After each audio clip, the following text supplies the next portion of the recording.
She stepped off that stagecoach clutching a worn suitcase and a letter she'd written herself, a warning to the man waiting in the dust. "I ain't beautiful, sir. Don't expect much." The whole town had gathered to watch Caleb Mercer's disappointment arrive on the afternoon stage.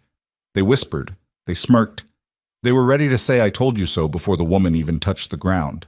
What nobody expected, not the gossiping wives, not the ranch hands, not even Caleb himself, was what happened in the 30 seconds after her boots hit the dirt. This is that story. If it moves you, hit that like button and drop your city in the comments. I want to see how far this story travels. Now sit back, because this one's going to stay with you. The advertisement ran on a Thursday.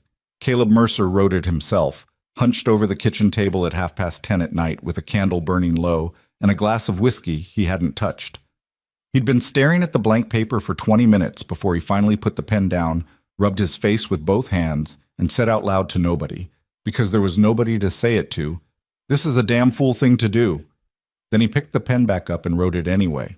Rancher, widowed, Montana Territory. 41 years of age, owns land and cattle. Honest work, honest life. Looking for a woman of practical nature to share it. No promises of romance, companionship only. Write to Box 14, Harlan Creek Post Office. He read it over twice. It was about as romantic as a fence post. He knew that.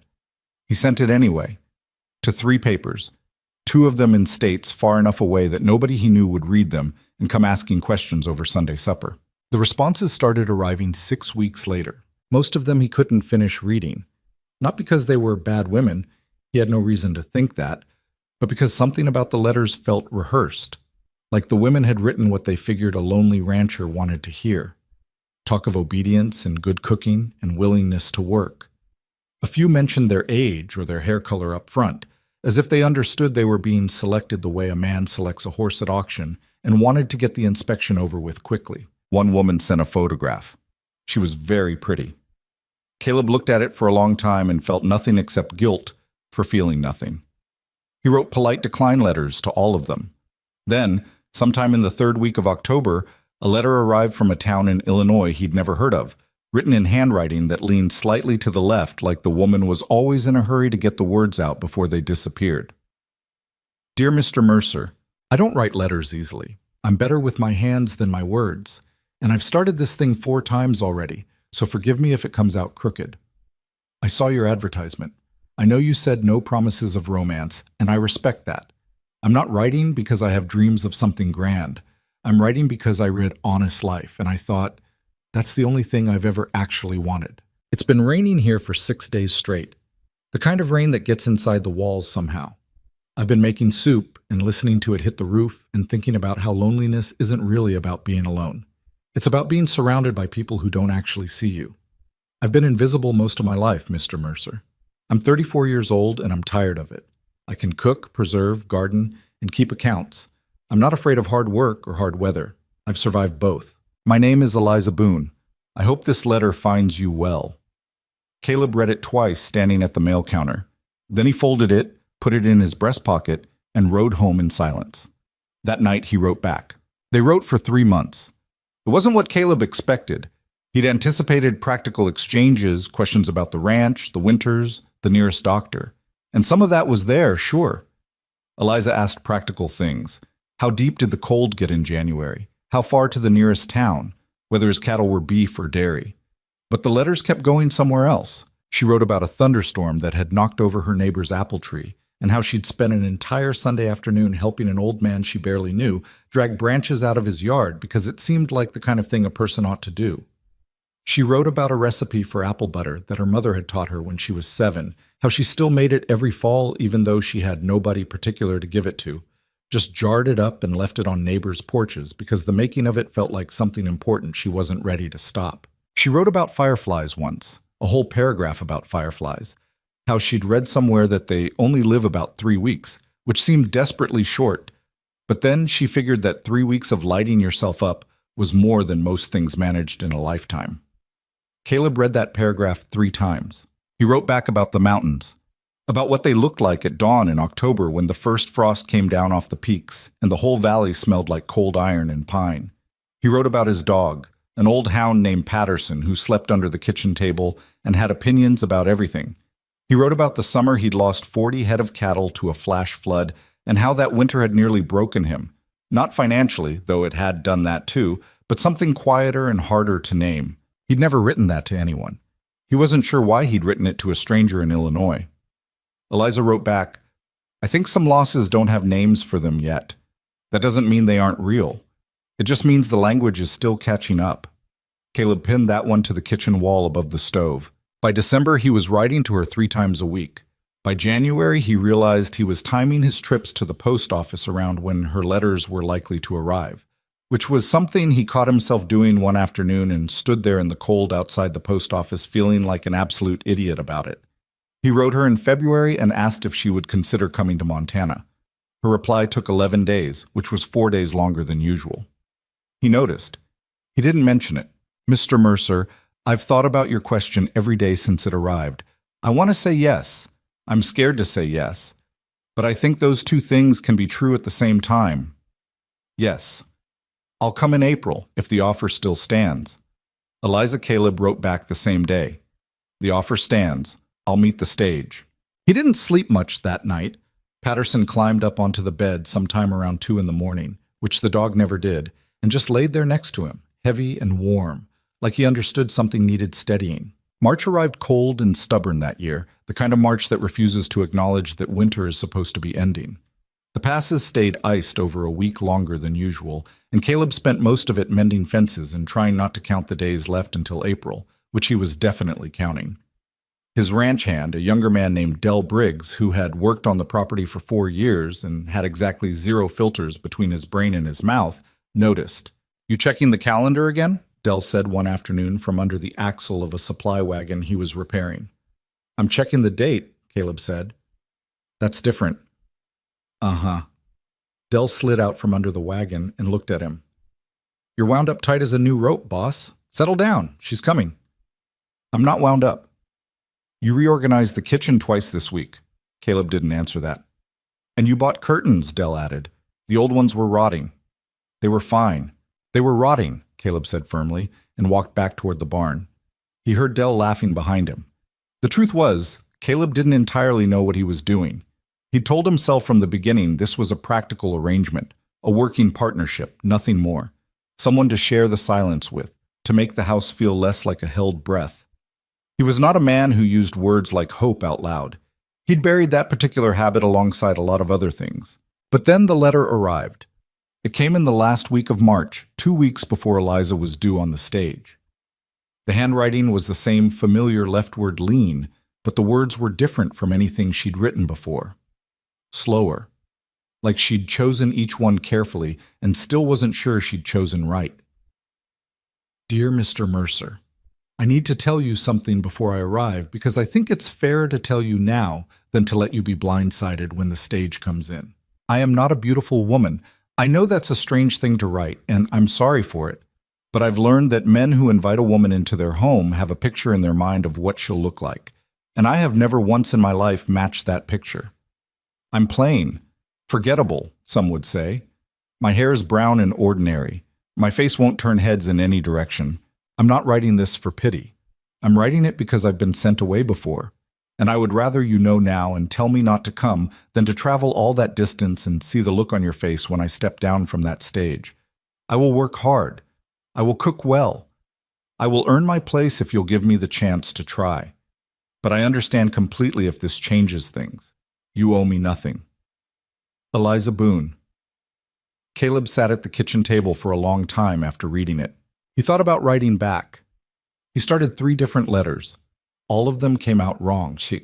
Too formal, too clumsy, too much like a man trying to reassure a child.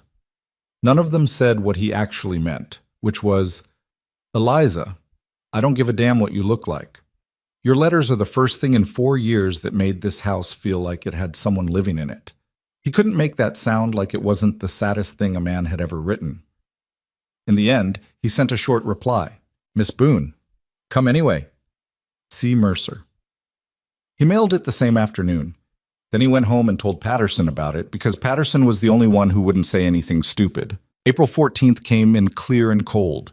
The sky that particular shade of deep blue that only appears in the mountains before the warmth fully arrives. The snow had pulled back from the valley floor but still held on the peaks, gleaming white against the blue like it was showing off. Harlan Creek wasn't a large town, maybe 400 people in the township, fewer in the town proper.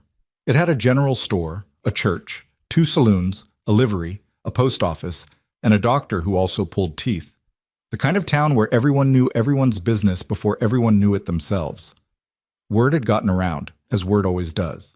By the time Caleb rode in at 2:30 that afternoon, there were people arranged along the front of the general store and the post office with the particular studied casualness of people who are absolutely, definitely, not gathered to watch something, but somehow all ended up in the same place at the same time. Mabel Dort, who ran the dry goods counter and had opinions about everyone within a 20-mile radius, was there with 2 women from the church auxiliary. The Hennessy brothers, ranchers from the south side of the valley, were leaning against the hitching post outside the saloon with tin cups. Even Reverend Alcott had found a reason to be standing on the church steps at 3 in the afternoon. Dell was with Caleb, which Caleb had not asked for but hadn't managed to prevent. "You don't need to be here," Caleb said. "The wagon needs supplies," Dell said, not even trying to sound convincing. "You got supplies yesterday." "Forgot something." Caleb looked at him. Dell looked at the sky. They waited. The stage came in at 3:10, a little late, rolling down the main street with the particular exhausted swagger of a vehicle that had covered serious ground. The driver pulled up in front of the post office, and the team of horses stamped and blew, their breath making small clouds in the April air. The door opened. A man in a brown coat got out first, then a woman with 2 children who moved immediately to the side with practiced efficiency. Then there was a pause, though, a brief suspended moment, and then another woman stepped out, and Caleb knew immediately it was her. She was not tall, not short either, just medium in the way that most people are medium in height, but somehow she seemed smaller in the moment, like she was trying to take up less space than she actually occupied.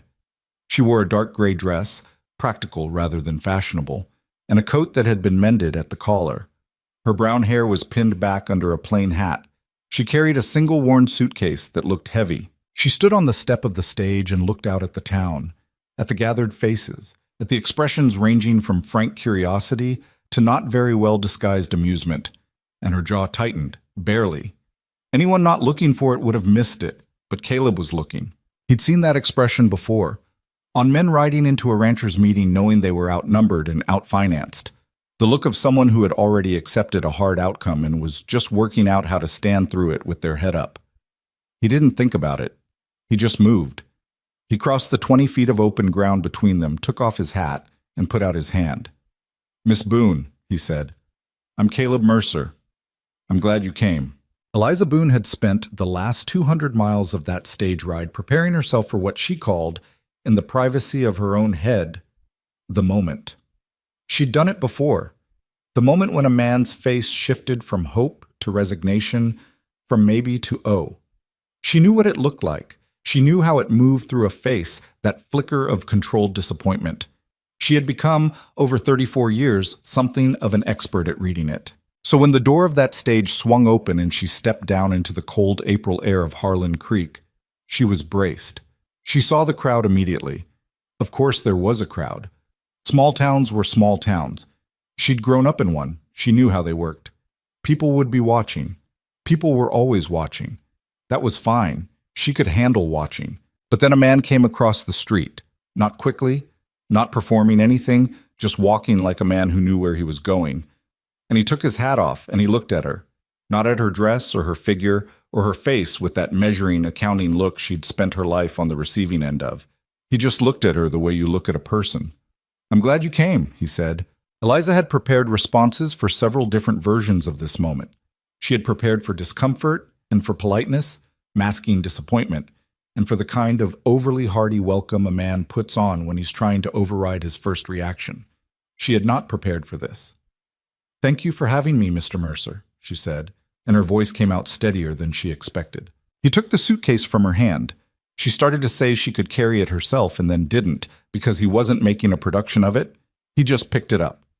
The ride out to the ranch took 40 minutes on a road that wound up along a creek and through a stretch of pine trees before opening into a valley that stopped Eliza's prepared conversation mid-sentence. She'd grown up flat, Illinois flat, horizon to horizon with nothing interrupting the sky.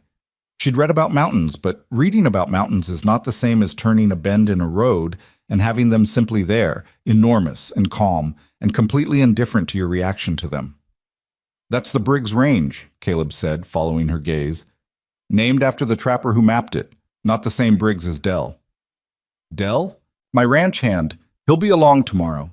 He wanted to come today, but I told him he wasn't needed." A pause. "He came anyway. He was the one gawking by the saloon." Eliza looked at him. There was something almost like dry humor in his voice. Barely. But it was there. "The whole town came out," she said. "Yes."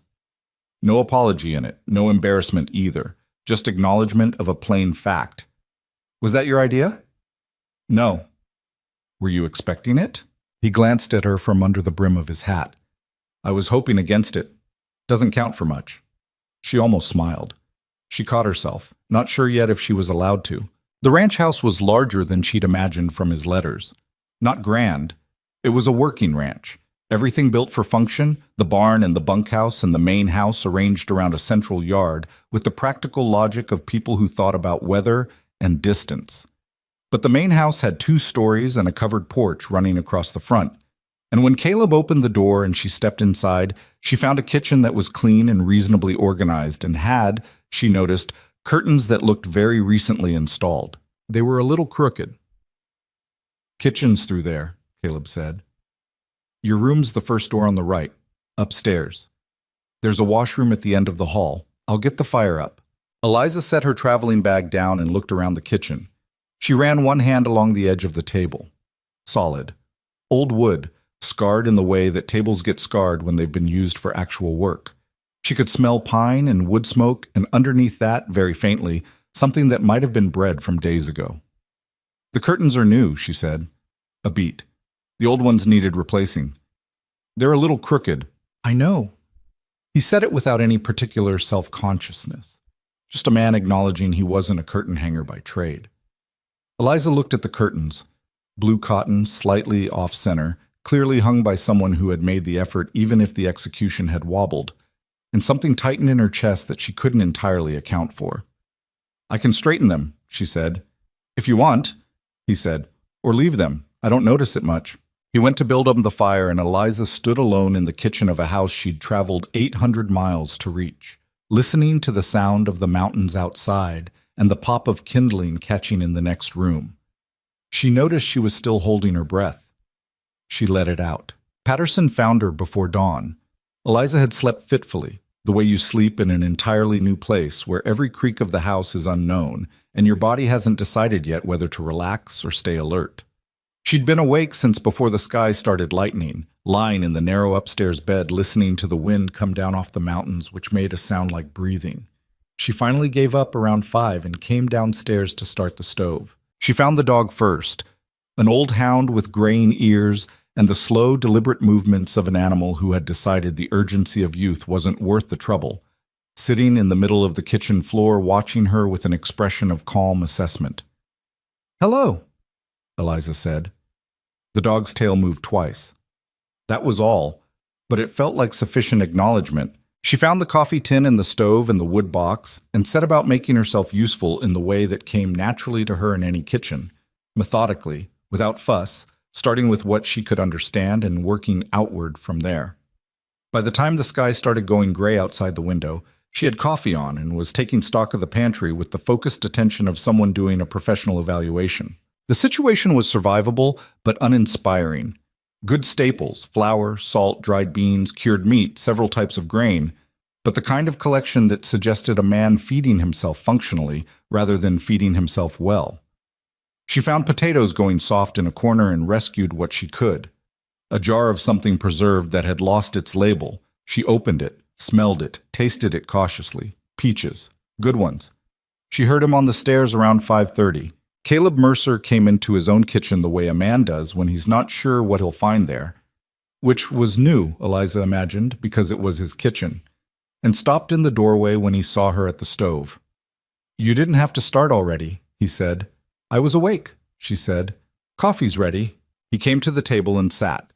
Patterson moved to his usual spot under the table. Eliza poured 2 cups and set one in front of him without asking how he took it, because she'd already put the cream on the table where he could reach it.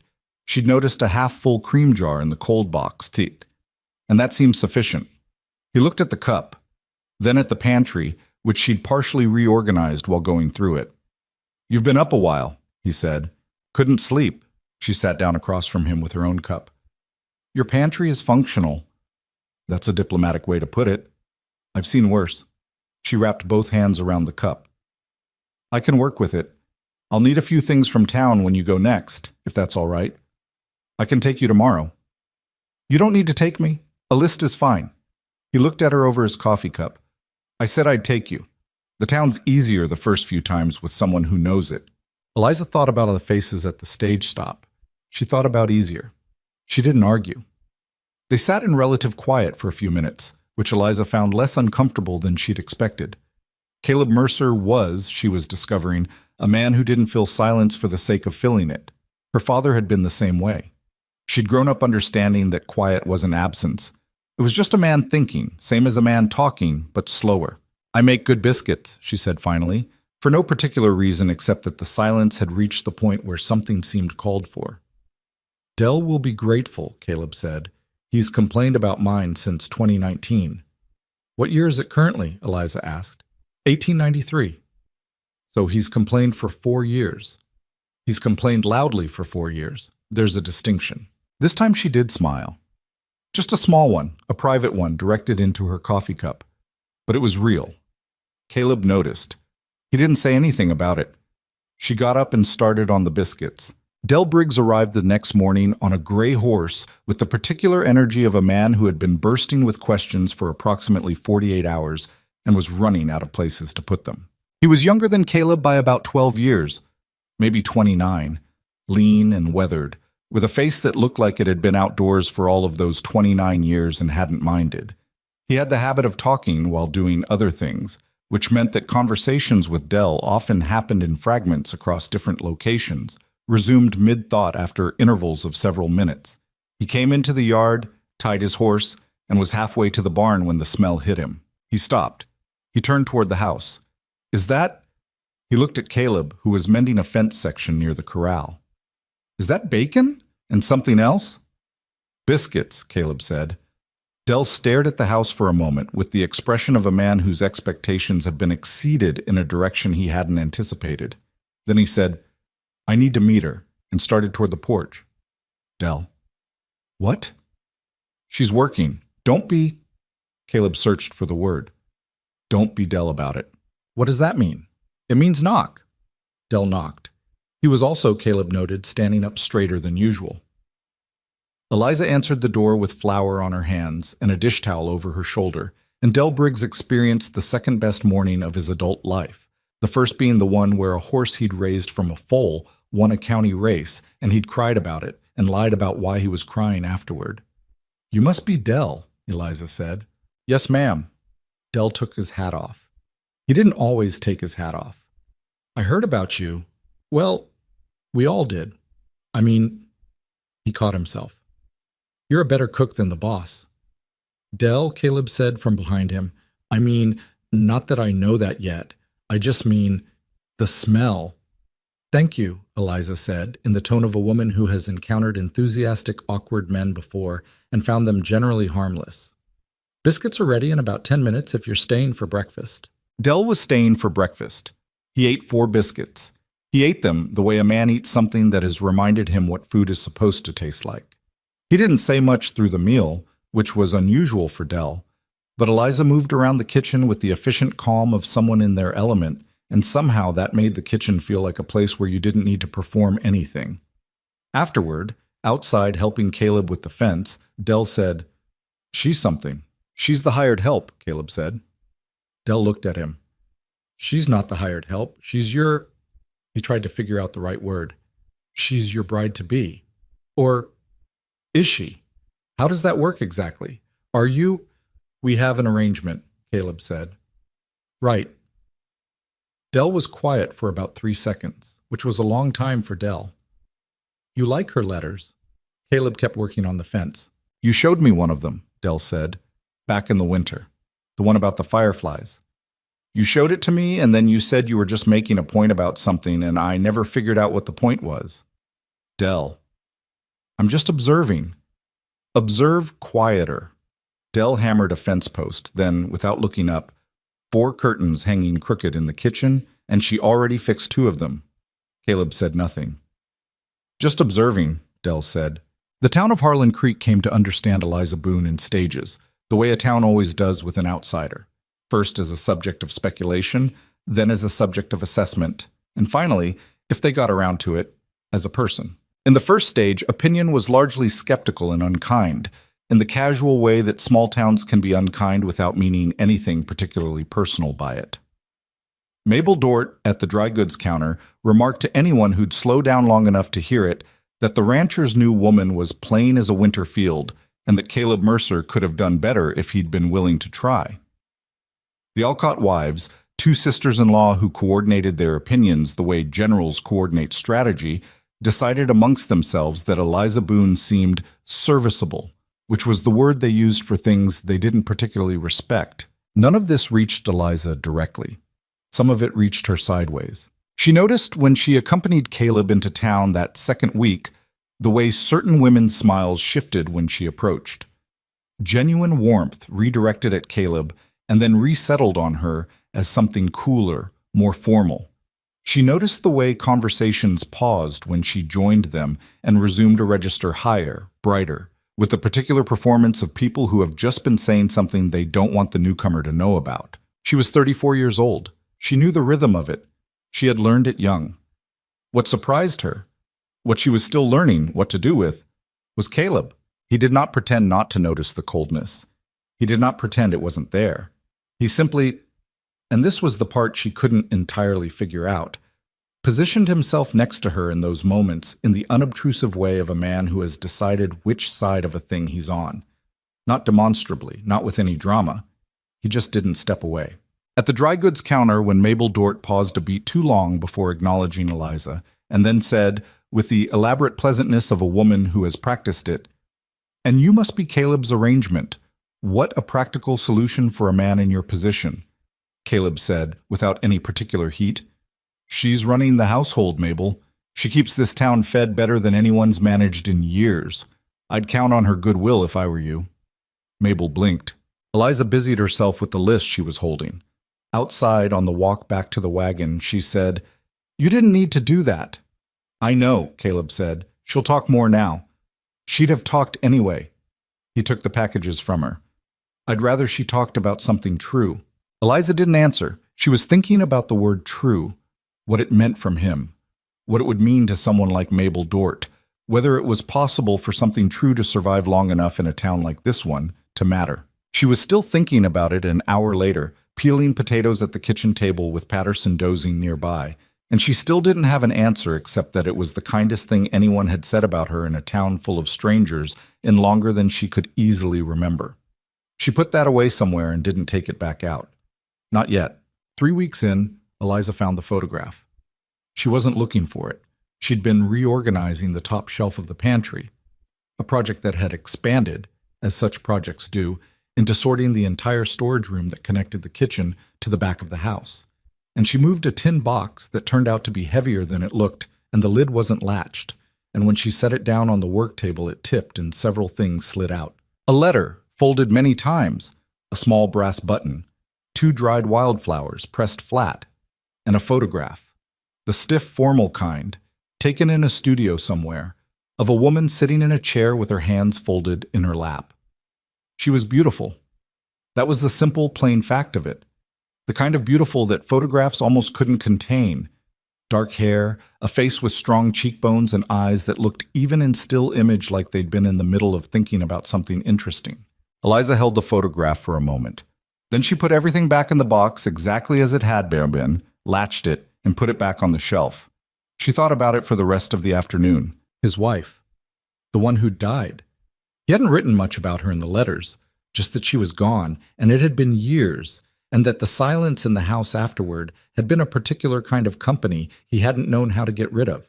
She'd understood that, reading it. She'd understood it more than she'd said. But there was a difference between understanding a grief in letters and standing in someone's kitchen holding a photograph of it. That evening, Caleb came in from the upper pasture later than usual, carrying the particular exhausted silence of a man who'd dealt with something physical and demanding all day. He found Eliza at the stove, supper already well along.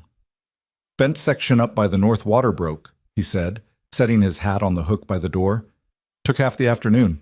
"There's hot water for washing," Eliza said, "and I found the tin box in the storage room when I was reorganizing. I didn't mean to open it. I put everything back." He went still for half a second. Then he moved to the washstand and started washing his hands. "It's fine," he said. "I just wanted to say so." He dried his hands. "Her name was Clara," he said, to the window above the washstand. "She died in the winter of '88. Fever. There was a hard season of it that year." He paused. "She was 29. "I'm sorry," Eliza said, and she meant it in the full weight of the phrase, not as a social convenience. He turned from the window. He looked like he was going to say something else, and then didn't. Instead, he sat down at the table, and Eliza put food in front of him, and they ate in the companionable quiet that had, she realized, become their ordinary thing. Not awkward, not loaded, just two people eating supper after a long day. But later, washing the dishes alone while Caleb sat on the porch with Patterson, Eliza thought about Clara's photograph, that face, that particular kind of beauty, and she thought about the letter she'd written in March and the words she'd chosen. Forgettable, some would say. She had believed that about herself for so long that it had stopped feeling like an opinion and started feeling like a fact, like height or eye color, just something that was true. She set a clean plate on the stack. She thought, he kept her letters. He wrote to me for months. He hung curtains. She didn't know what to do with the contradiction, so she washed the next plate. Outside, she heard the creak of the porch chair and Patterson making the small sound he made when he was satisfied, and the mountains somewhere behind all of it, breathing in the dark. She would figure the rest out later. For now, she was somewhere that felt cautiously, provisionally, with both hands still braced for the floor to give way. Something in the neighborhood of home. 4 weeks after Eliza Boone arrived in Harlan Creek, the ranch smelled different. That was the first thing Dell noticed. Not a dramatic change, nothing you could point to and name exactly, but something that had shifted in the way a room shifts when someone opens a window that's been closed too long. The kitchen had always been functional. Now it was alive. There were dried herbs hanging from the ceiling beam near the stove, rosemary, thyme, something darker and more pungent he couldn't identify, and a crock of sourdough starter sitting on the counter that Eliza fed every morning with the seriousness of someone tending a living thing, which Dell supposed it was. The cowboys felt it before they understood it. There were 4 of them besides Dell who worked the Mercer property through the spring season. Hatch, a quiet man from Wyoming who communicated primarily in nods. The Colton brothers, Pete and Roy, who were related by blood and argument in roughly equal measure, and a newer hand named Sayers, who was maybe 22 and still in the stage of young where everything is an opportunity to prove something. None of them had asked for a woman on the property. None of them had said anything about it either, because Caleb Mercer was not a man you said things to without a reason. But the morning Eliza set a full breakfast on the long table outside the bunkhouse, biscuits, gravy, fried eggs, salt pork, sliced preserves, and just left it there without ceremony or announcement, the way you leave food for working people who don't need a production made of it. Something in the atmosphere of the ranch quietly rearranged itself. Hatch ate 3 helpings without a word, then spent 10 minutes afterward looking at his empty plate with an expression of private satisfaction. Roy Colton said, "That's the best gravy I've had since my mother made it." Pete Colton said, "Your mother's gravy was terrible." "I know," Roy said. "That's what I'm saying." Sayers tried to act like it was ordinary food and failed completely. Dell watched all of this from the end of the table and thought about what he'd said to Caleb, "She's something," and felt the particular satisfaction of having been right before anyone else knew the question. Eliza herself stayed busy in a way that was almost aggressive. Not performing busyness, not filling time for the appearance of it. She worked the way experienced people work, which is constantly and without announcing it. She reorganized the root cellar and repacked the winter stores. She identified 3 places where the house was bleeding heat through gaps in the chinking and found the materials in the supply shed and fixed them herself, badly enough that Caleb redid one section and well enough that he left the other 2. She planted a kitchen garden along the south wall of the house in ground that had been unused since before Caleb could remember using it, working the soil in the cold April mornings with a stubbornness that impressed even Patterson, who watched from the porch with the philosophical detachment of an old dog who has seen humans attempt many things. What she did not do was relax. Not fully, not in the way a person relaxes when they feel genuinely safe. Caleb saw it. He didn't know what to do with it, but he saw it. The way she positioned herself with her back to the wall in rooms where she could manage it. The way she listened to conversations with one part of her attention always slightly reserved, monitoring for the moment when the floor would give. He recognized it because he'd spent 4 years doing the same thing, and it looked different on her than it felt from the inside, but the shape of it was the same. He didn't say anything about it. He wasn't sure saying anything would help. What he did instead was small things that he hoped would add up to something, though he couldn't have said exactly what. He remembered the tea she'd mentioned in a letter. A particular kind she'd grown up drinking, something with dried apple and spice. And on his next supply run, he spent 15 minutes in the dry goods asking Mabel Dort, of all people, whether she stocked it. She didn't. He ordered it from the catalog. When it arrived 3 weeks later, he put it on the kitchen shelf without explanation, and the next morning there was a pot of it sitting on the stove and Eliza didn't mention it, and neither did he. That was mostly how they managed, parallel and careful, 2 people circling toward something neither had named yet. The town of Harlan Creek, meanwhile, had moved from speculation into assessment. The assessment was not entirely kind. Sunday services brought the clearest picture of it. Eliza attended because not attending would have been its own kind of statement in a town this size, and she understood the social arithmetic of small places well enough to know when the cost of avoidance outweighed the cost of endurance. She sat beside Caleb in the 3rd pew from the front. His regular pew, apparently.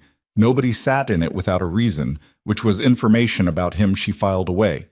And she kept her expression pleasant and her spine straight, and she watched the way the women of Harlan Creek moved around her. Martha Alcott, the older of the 2 Alcott sisters-in-law, shook Eliza's hand after the service with the warmth of a woman doing something virtuous that she doesn't particularly enjoy.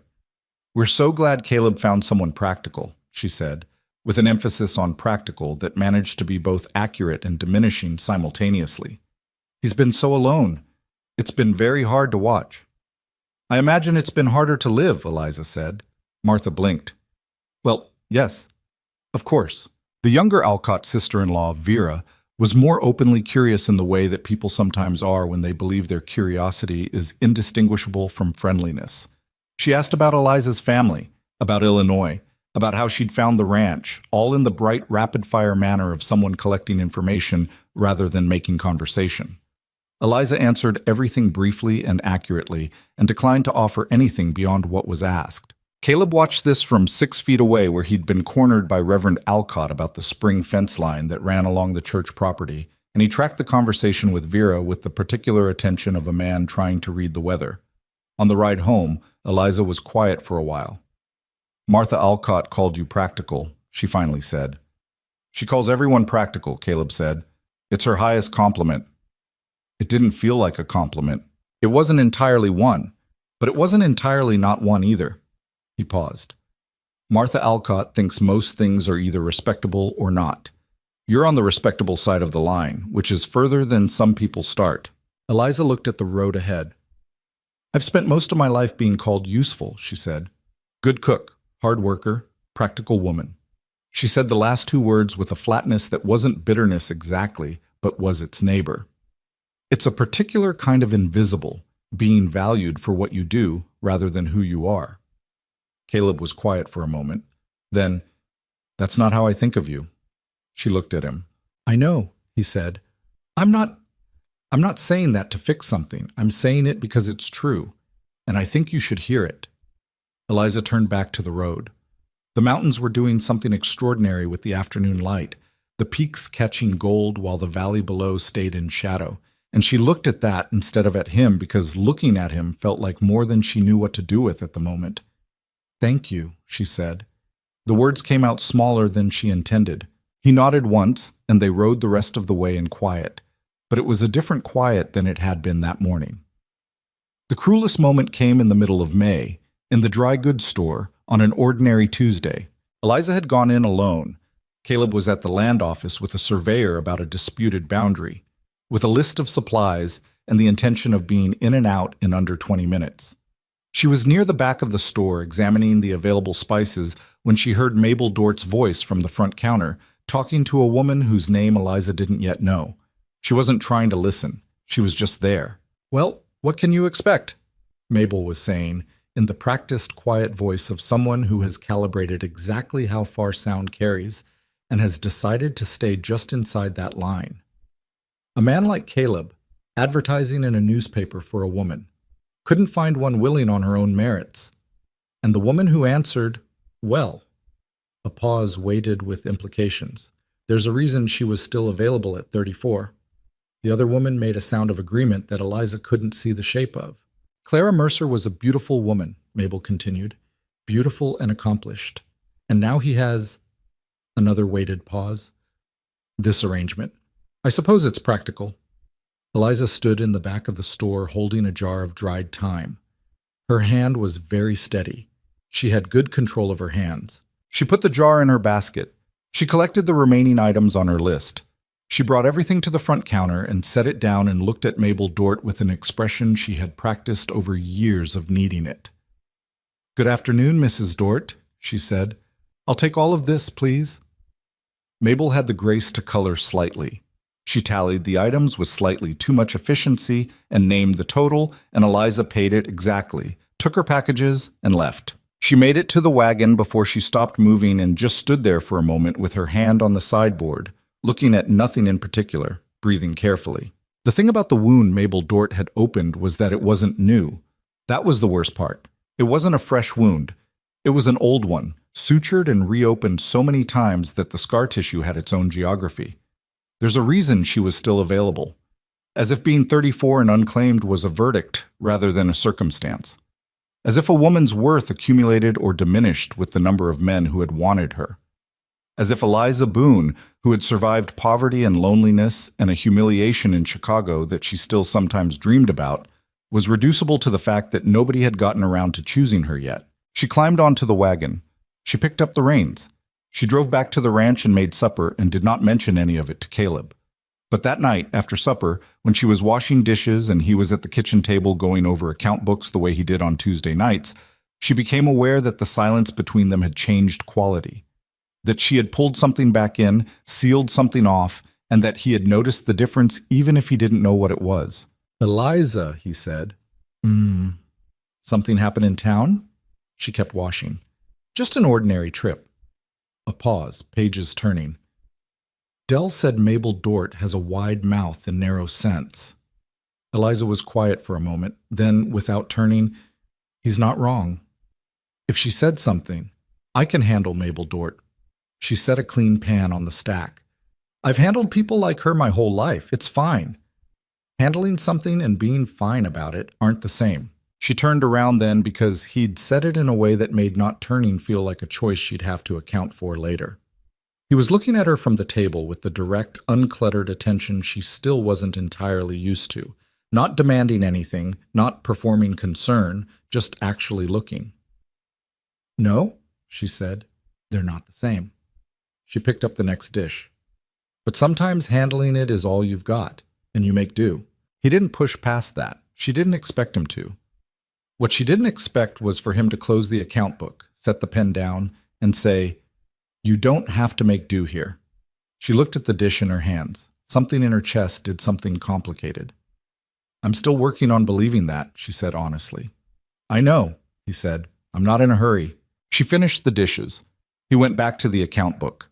Patterson moved under the table and settled against Caleb's boots, and the fire burned down and the mountains breathed outside.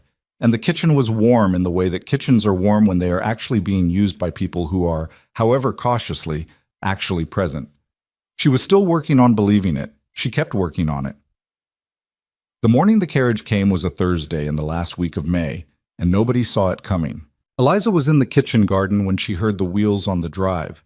Too formal a sound for the supply wagon, too deliberate for a ranch visit.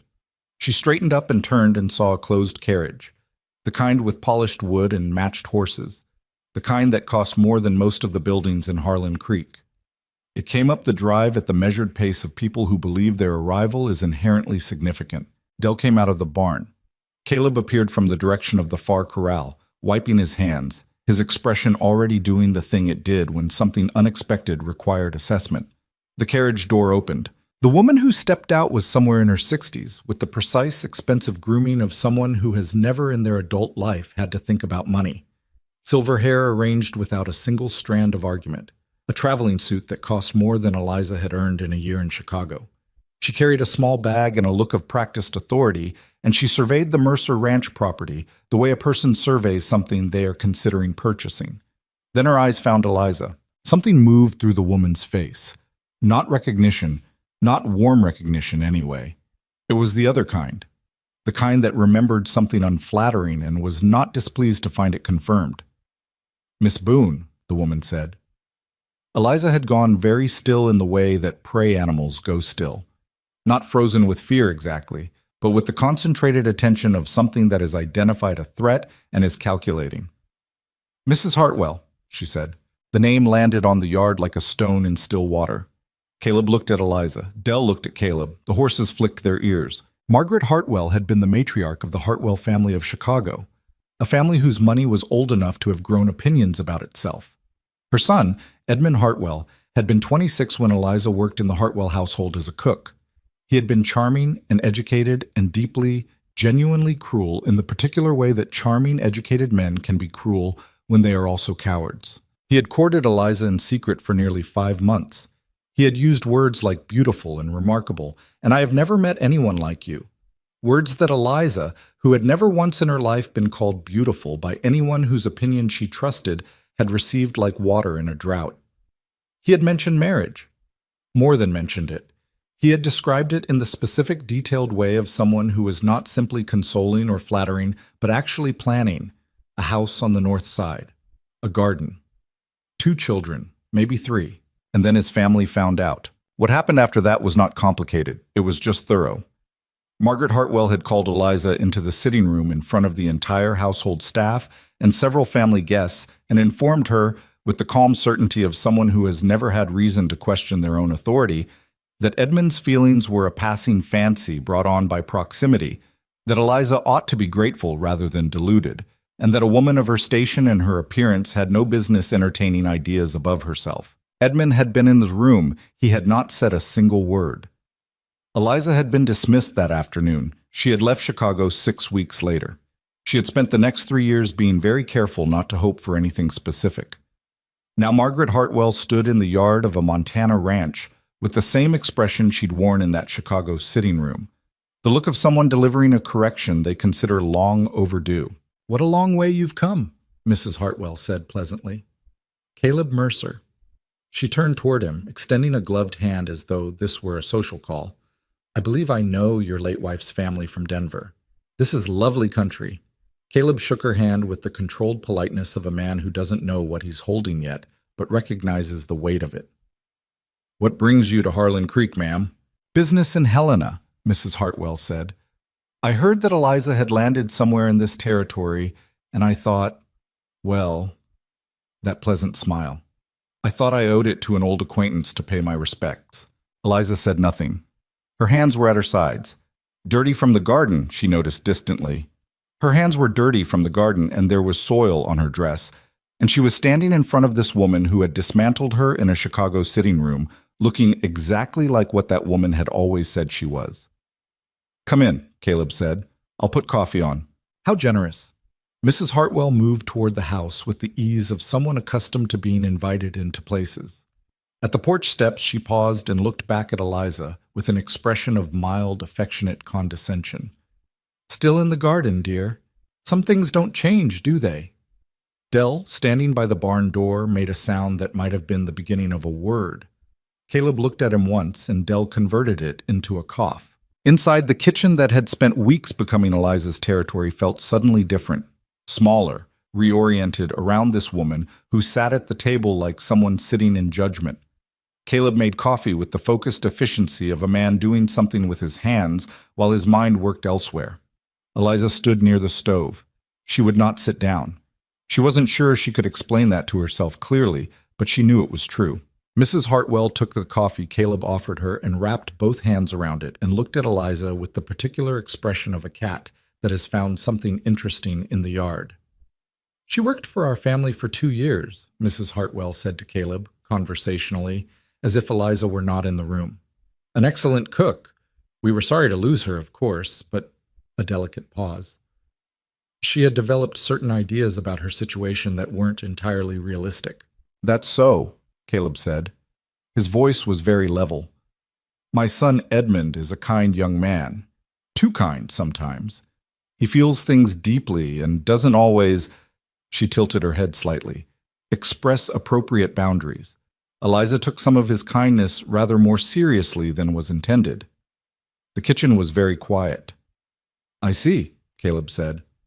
"She forgot her place," Mrs. Hartwell said, simply, cleanly, the way you state a fact that requires no defense. The phrase hit Eliza in the sternum like a flat-handed blow. Not because it was new, she'd heard it in that Chicago sitting room. She'd heard it in her own head in the 3 years since. But because hearing it here, in this kitchen, in front of this man, stripped something away that she had been carefully, quietly rebuilding since April. She looked at the floor for one moment, then she looked up. Caleb was looking at Mrs. Hartwell with an expression Eliza hadn't seen on his face before. It wasn't anger. It was too cold for anger, too deliberate. It was the expression of a man who has just been shown something ugly in his own house and is deciding what to do about it. "Mrs. Hartwell," he said, "I appreciate you stopping in." His voice was the same measured tone it always was, except that it wasn't, not quite. There was something beneath it that was very still the way deep water is still. "But I want to be clear about something. Eliza runs this household. She is the reason this place functions the way it does. And whatever ideas she had in Chicago," he paused very briefly, "I would call those ideas sound judgment." Mrs. Hartwell's expression shifted slightly. Not hurt.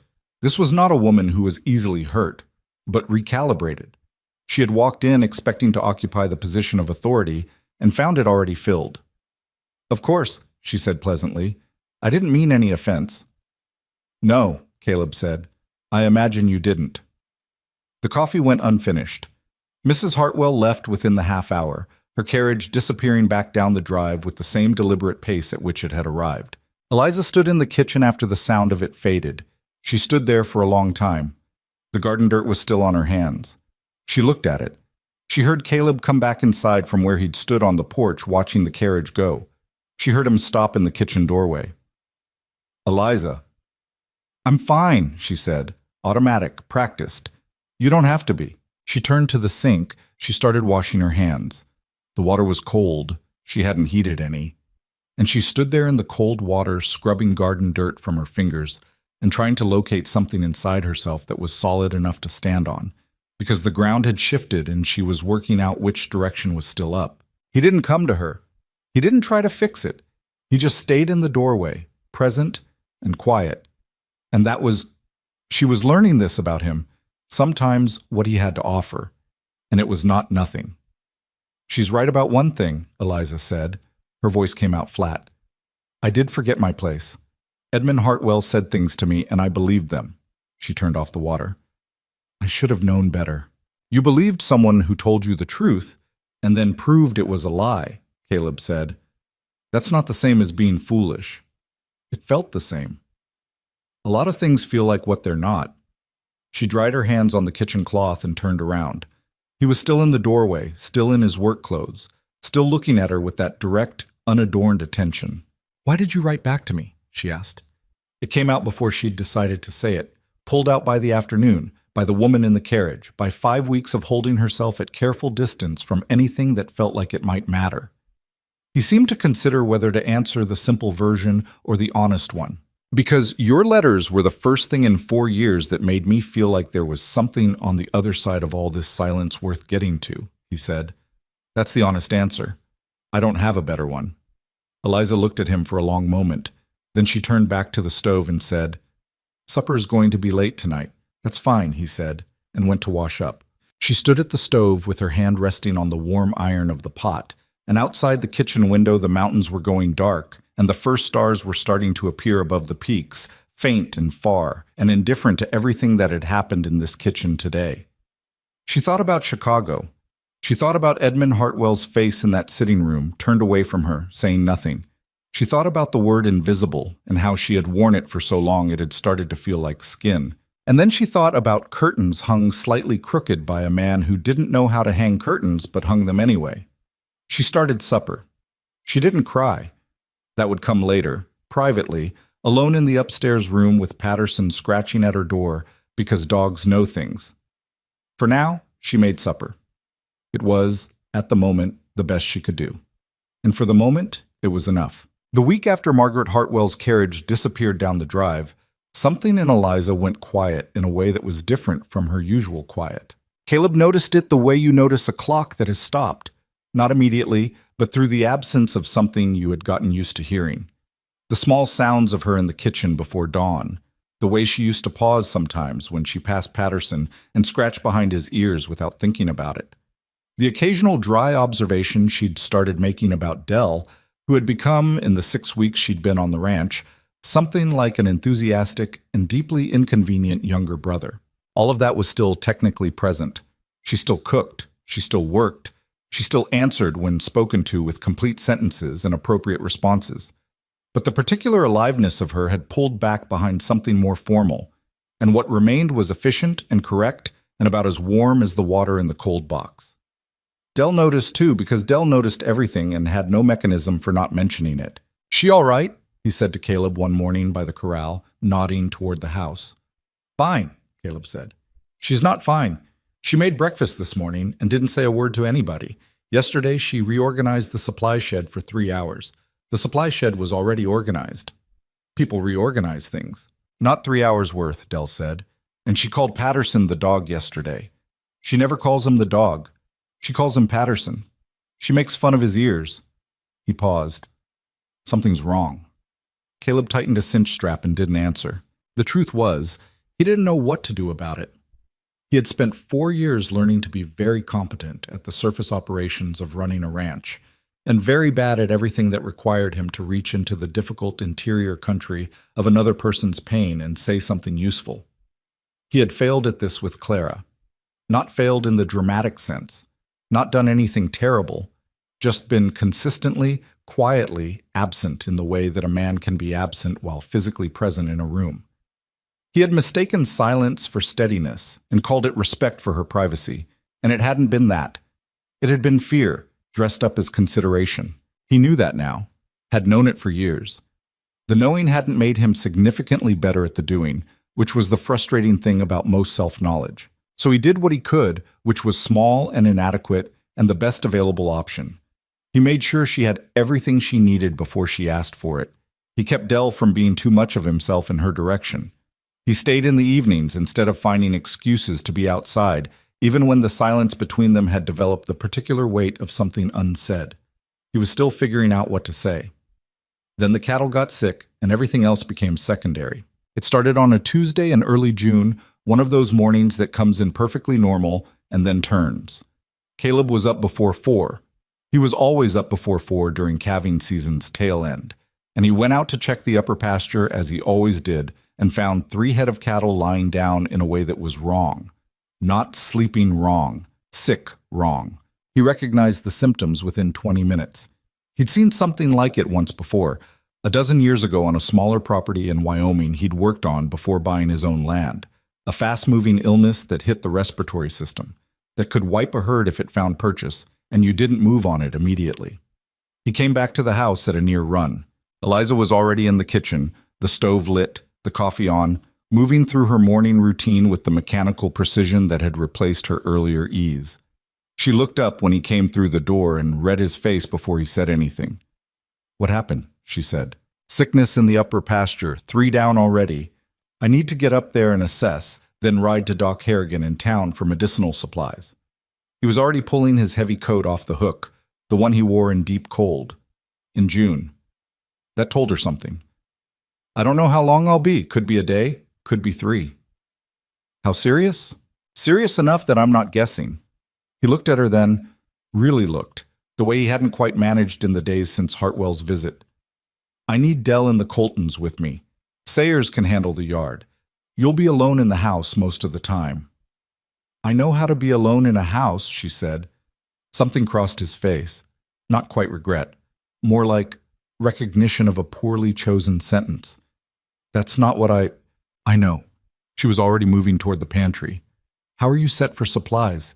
You'll need food you can take with you. Things that travel. Eliza, I don't need you to... I know you don't need me to. She pulled down the smoked meat, the hard biscuit stores, the dried fruit she'd put up last month. Sit down and drink your coffee. This'll take me 20 minutes. He sat down. He drank his coffee.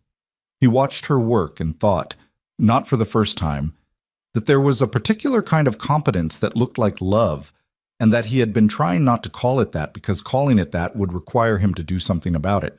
In 18 minutes, she had a kit together.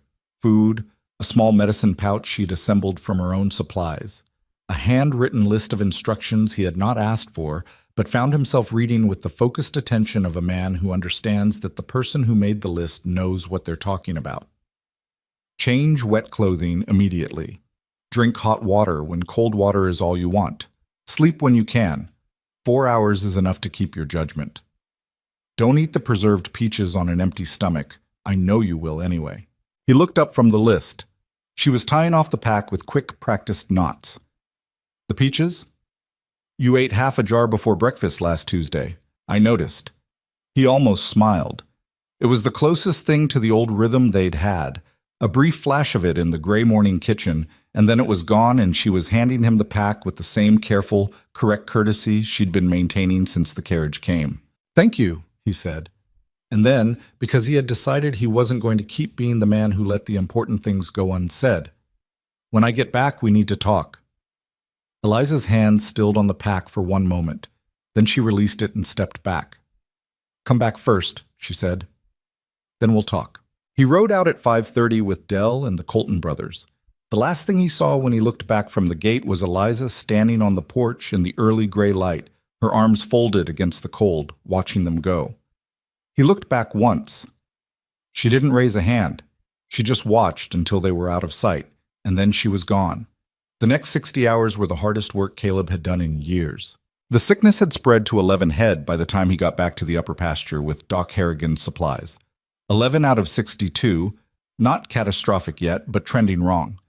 The treatment required isolating the sick animals, treating each one individually with the medicinal compound Harrigan had sent up, maintaining temperature and hydration through nights that dropped well below what early June had any right to be in this valley, and rotating watch so that nobody slept more than 4 hours at a stretch, and nobody was ever not paying attention.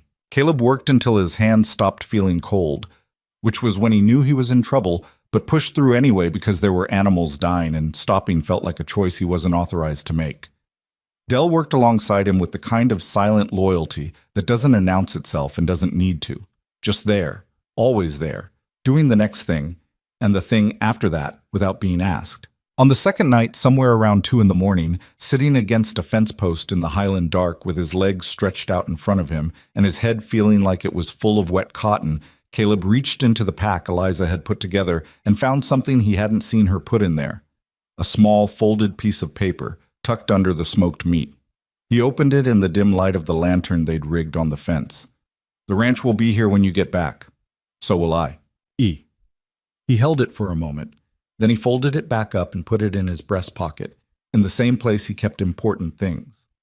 Dell, sitting 6 feet away and theoretically asleep, said, without opening his eyes, "Good news? Go to sleep, Dell. You're smiling." "I'm not smiling, it's dark." "I can hear it." Dell. "Going to sleep," Dell said, and did. Caleb sat another hour in the cold and looked at the mountains dark against the darker sky and thought about the note in his breast pocket and about a woman who had packed him food for a trip she hadn't been warned about and included a message she hadn't been asked to write, and who was sitting with whatever the Hartwell woman had cracked open in her while he was up here dealing with sick cattle and hadn't been available to stand next to her the way he should have been. He thought about the curtains. He thought about all the small sideways ways he had been trying to say something without saying it, And he thought about the night in the kitchen when he'd told her she didn't have to make do here. And he thought about her answer, "I'm still working on believing that." And he thought that working on believing something was different from not believing it, and that the difference mattered. He would come back and he would say the thing. He was done being the man who didn't. He rode back into the home yard on the morning of the third day, which was a Friday, looking exactly like a man who had spent 60 hours in a highland pasture in June cold. The sickness was contained. They'd lost 2 head, which was 2 head too many, but was nowhere near the disaster it could have been. The remaining animals were stable. Hatch and Roy Colton were staying to maintain watch through the weekend. Dell had ridden back with Caleb because Dell went where Caleb went, and that was simply a fact of the operation. The first thing Caleb noticed when they came through the gate was the smoke from the kitchen chimney, dark and steady, which meant the stove had been going a long time. The second thing he noticed was the smell. Something slow-cooked and substantial, the kind of smell that gets into the air of a place and changes the temperature of it by a degree or two. The third thing he noticed was Sayers sitting on the porch steps with an expression of profound personal contentment. "What are you doing?" Caleb said. "Waiting for the cobbler to cool," Sayers said. "She said 15 minutes. Dell made a sound of pure longing. Inside, the kitchen was warm and dense with the smell of the food, and Eliza was at the stove with her back to the door. Patterson was under the table in his spot. The herbs on the ceiling beam swayed faintly in the draft from the open door. She turned around. She looked at him, at the state of him, the 3 days of cold and work, and not enough sleep evident in every line of him. And something moved through her face that she didn't entirely manage to control. Concern, unguarded and direct, before the careful courtesy could get in front of it. "You look terrible," she said. "That's fair," he said. "Sit down. I'll get hot water for washing. Are you hurt?" "No." "How many did you lose?" "2. She was quiet for a moment, setting the hot water to pour. "I'm sorry.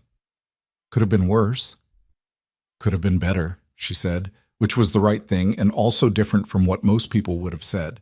And he noticed that about her the way he always noticed the ways she was different from most people. He washed, and she set food in front of him and Dell, who had materialized at the table with the inevitability of a man drawn by gravity. And Sayers came inside with the restraint of someone who understood they were on the edge of an invitation rather than inside one. Eliza fed all of them without comment, refilled coffee without being asked, and kept moving the way she did when she was managing something internal. Dell ate in a focused, reverent silence that was deeply unlike Dell. After a while, Caleb said, "Dell, take Sayers. Check on the horses." Dell looked up. He looked at Caleb. He looked at Eliza. He picked up his plate, took one more biscuit, gestured to Sayers, and they were gone with the speed of people who have been waiting for a stage cue. The kitchen was quiet. Eliza was at the counter, her back to him again, doing something with a pot that probably didn't need doing. "I found your note," Caleb said. "The one in the pack." Her hands stilled. "I wasn't sure you'd find it. I found it the second night, around 2 in the morning. He paused. "Read it a few times." She didn't answer. Her back was still to him. Eliza. He said her name, and she turned around because he'd said it in a way that made not turning around feel like a choice she'd regret. He looked like what he was, exhausted, still cold from 3 days in the Highlands, 61 years of hard land management sitting in his face, but his eyes were clear and direct and entirely on her. "I said I wanted to talk when I got back. You should sleep first. I've been sleeping 4 hours at a stretch for 3 days. I'm not more awake than I am right now." He stood up from the table, which took slightly more effort than it should have, and walked to the counter and stopped at a distance that was close enough to make avoidance deliberate. "I need to say something, and I've been practicing it for 2 days in a highland pasture at 2 in the morning, so I'd appreciate it if you'd let me get it out." She looked up at him. Her expression was very still, the way faces get when a person is working hard not to show what's happening underneath. "All right," she said. He took a breath. "I failed my first marriage. Not in one specific way, not by doing one specific thing wrong. I failed it by being a man who stood in the same room as his wife for years and never really showed up." He stopped. She was a good woman and she deserved a husband who could say out loud what he felt, and I never managed it. I told myself it was my nature, that she understood, that the fact of my staying was the same as saying it." He shook his head. "It wasn't." I know that now. And when she died, I had to live inside that knowledge, and it took a long time to be able to breathe around it. Eliza was watching him with an expression he couldn't entirely read. When your letters started coming, he said, I told myself it was practical. A working arrangement. Two people addressing a problem of loneliness with a reasonable solution. He almost laughed, but it came out wrong. I kept telling myself that right up until the second night in that pasture, when I read a note you tucked under some smoked meat, and I sat there in the cold thinking about you sitting in this kitchen for 3 days, and I understood that I had managed to do again exactly what I swore I wouldn't. He looked at her. I've been standing in the same room as you for 2 months and not saying what I actually mean. Eliza's hands had found the edge of the counter behind her. She was holding it. So I'm saying it, he said. You are not an arrangement, Eliza. You are not practical or useful or any of the words the women in this town have decided to describe you with. You are the person who brought this dead house back to something I can stand to live in. And I don't mean the cooking or the garden or the curtains you fixed. I mean the way you talk to Patterson like he has opinions, which he does. I mean the letter about the fireflies. I mean the fact that you packed that kit in 20 minutes before dawn and tucked a note in it because you understood what a person needed without being asked. He stopped. I don't see a plain woman. I've never seen that. I don't know what Mabel Dort and that woman from Chicago see when they look at you, but it doesn't match anything I've found in 2 months of paying attention. For a long moment, Eliza said nothing. She looked at the front of his coat. She looked at the counter beside her. She looked at Patterson, who had emerged from under the table and was sitting near her feet with the solemn attention of a dog who understands that something important is happening and has positioned himself accordingly. Then she looked up. Her eyes were bright in the way that has nothing to do with happiness and everything to do with a person finally, against their careful prior judgment, allowing themselves to feel the full weight of something they have been holding at arm's length for a long time. I have spent most of my life, she said slowly, being very good at not needing things, because the things I needed weren't available, and learning to not need them was safer than wanting them and being told no. She swallowed. I read your advertisement and I thought, honest life, that's all. That was the whole thing. I just wanted a life where I wasn't performing survival. A pause. And then the letters were more than that, but I didn't let myself know that. Not fully. I know, he said. And then I came here, and you hung curtains, and you stood next to me at Mabel Dort's counter, and you wrote back, come anyway, and her voice caught, she steadied it. I kept waiting for the part where it turned, where you saw what everyone else sees. That part's not coming, he said. She looked at him. I'm not saying I'm uncomplicated, he said. I'm not. I'm a man who communicates poorly and works too many hours and keeps a dog on a bed he's not supposed to be on and has made more mistakes than I've had time to fully account for. But I know what I see when I look at you, and what I see is someone worth the trouble of finally saying things out loud.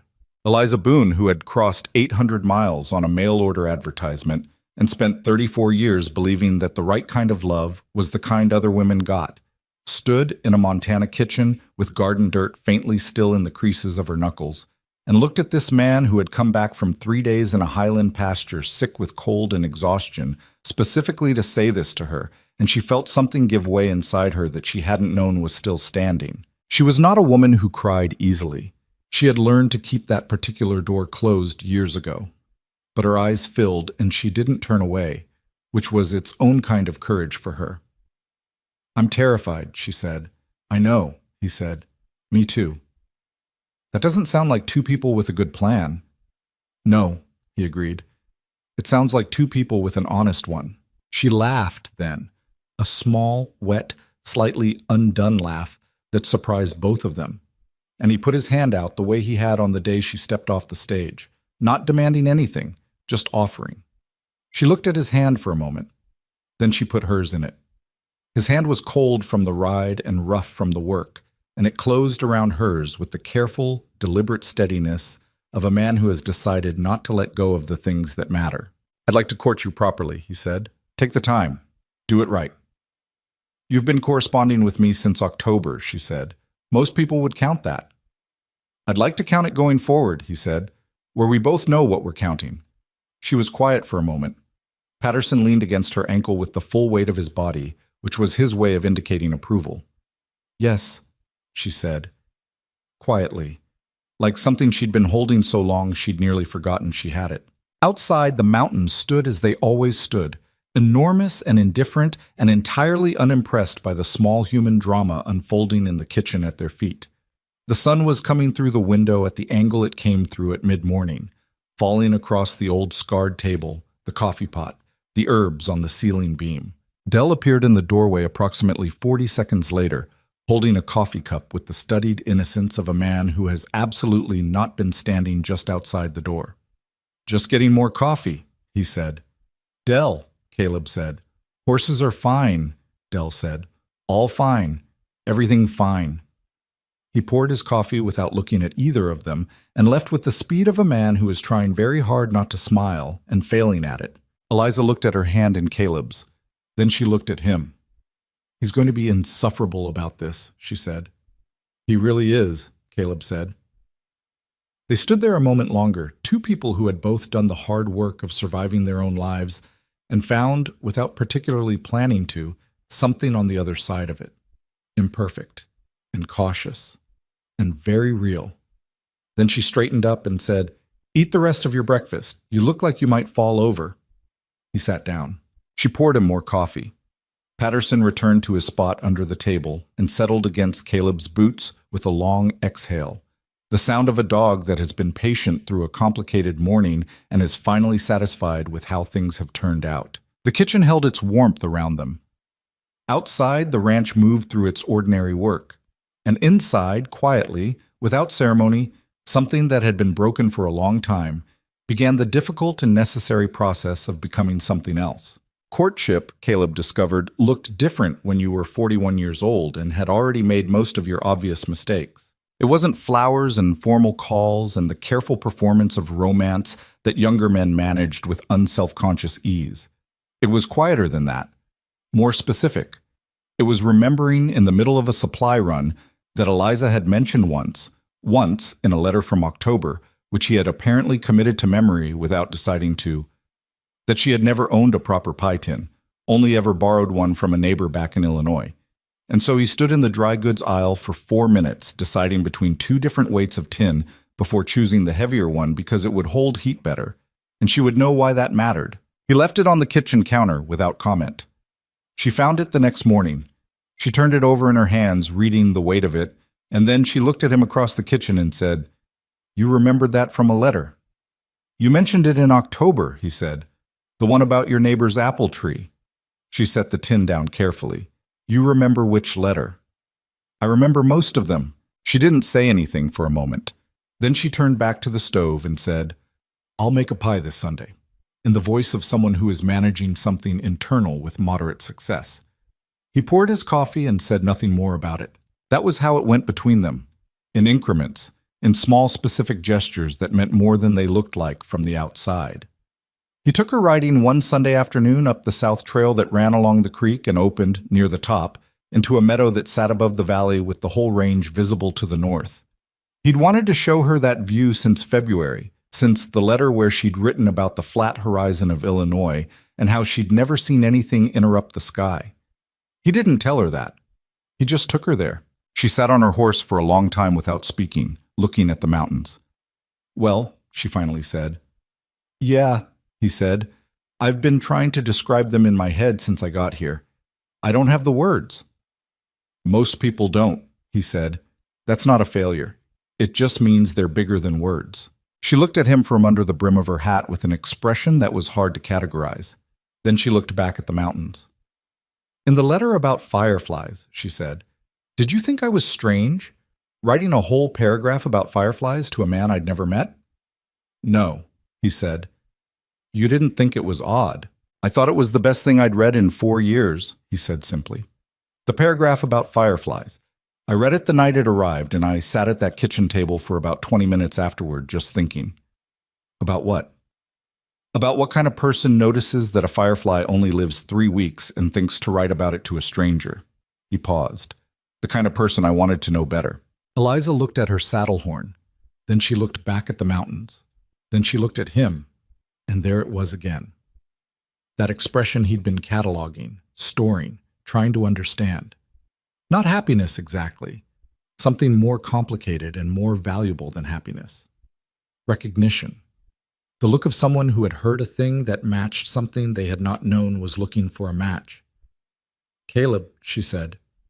I think you should stop being so—" She seemed to search for the word, "so quietly good at this. It makes it hard to stay cautious." He looked at her. "Is cautious working out for you?" A pause. "Less and less," she admitted. He almost smiled. "Then maybe let it go a little." She didn't answer that. But on the ride back down the south trail, she moved her horse closer to his, near enough that their stirrups occasionally touched, and she didn't move away from it, and neither did he. Dell saw them ride in. Dell did not say a single word, which was so unlike Dell that both Caleb and Eliza noticed the silence independently and arrived at the same conclusion. He was saving it. He saved it for approximately 40 minutes, then appeared in the barn while Caleb was unsaddling the horses and said, "Good ride." "Fine ride," Caleb said. "Meadow trail?" "Dell." "I'm just asking about the trail." "You're not." Dell grinned with the complete lack of self-consciousness of a man who has already won whatever argument is happening. She laughed today. I heard her from the yard. Real laugh, not the polite one she uses when Sayers says something. Caleb kept working on the saddle. "She laughs." "She does now," Dell said. "She didn't always." He picked up a brush and started on the other horse without being asked, which meant he was planning to stay a while. "I like her, boss. Not like, I liked her from the biscuits, but I like her for you specifically. She doesn't let you get away with the silent thing." "What silent thing?" Dell gave him a look of such patient exasperation that it aged him visibly. "The thing where you think not saying something is the same as handling it. You've been doing it since I started working here. She calls it out. Not loudly, not rudely. She notices, and you know she notices, and it makes you say the thing." He paused. "That's good for you." Caleb said nothing, which was probably its own kind of evidence. "Also," Dell said, "she told Hatch his horse had a slight lameness that he'd been ignoring for 2 weeks, and she was right, and nobody else had noticed, and Hatch has been a different person around her since, which is remarkable because Hatch barely speaks to people he's known for years." "She notices things," Caleb said. "She notices things," Dell agreed. "That's a gift. Most people are too worried about their own situation to notice anything." He finished brushing the horse. He set the brush down. "Don't mess this up," he said, with the directness of someone who has decided warmth requires honesty. "I'm aware," Caleb said. "Good." Dell picked up the brush again. "Just saying." The idea of the harvest dinner started the way Eliza's better ideas started, quietly, without announcement, as a practical response to something she observed rather than a grand gesture planned in advance. She had been in town on a Thursday in late August when she'd stopped outside the empty lot between the hardware store and the feed merchant, a wide, flat space that the town used for nothing in particular, and noticed that it caught the afternoon sun from 3 in the afternoon until dusk. She stood there for a moment with her basket on her arm, doing the arithmetic of it, the space, the light, the timing, the fact that harvest season was coming in and half the valley's ranchers and farmers would be moving through Harlan Creek over the next 6 weeks trading grain and settling accounts. She mentioned it to Caleb that evening. "There's a lot on the east side of the hardware store," she said, "wide enough for 20 tables." He looked up from the account book. "The Gunderson lot? Is that who owns it? He'd probably loan it. What are you thinking?" "A dinner," she said. "Free. Open to anyone in the township." She said it without much preamble, which was her way. "I've been here 4 months. Half the town still looks at me like I'm a problem that hasn't been fully resolved yet. I thought—" She paused. "I thought food might be simpler than time." Caleb set down his pen. "Simpler than time. People decide what they think about you, and then they need a reason to reconsider. You can wait years for a reason to come along, or you can give them one." She looked at her hands on the table. "I'm not trying to make them like me. I want to feed people. That's all. It's what I'm good at, and it's honest, and I don't want to spend the next 10 years of my life being the woman people talk about in the dry goods store." He looked at her for a moment. "What do you need?" She had a list ready. She always had a list ready. He should have known. The preparation took 3 weeks and required the kind of organized effort that Eliza approached the way she approached the root cellar, methodically, without drama, starting from the outside and working inward. She organized it the way someone organizes a large operation, supplies calculated against expected numbers, cooking scheduled backward from serving time, tasks distributed among people who could be trusted to execute them.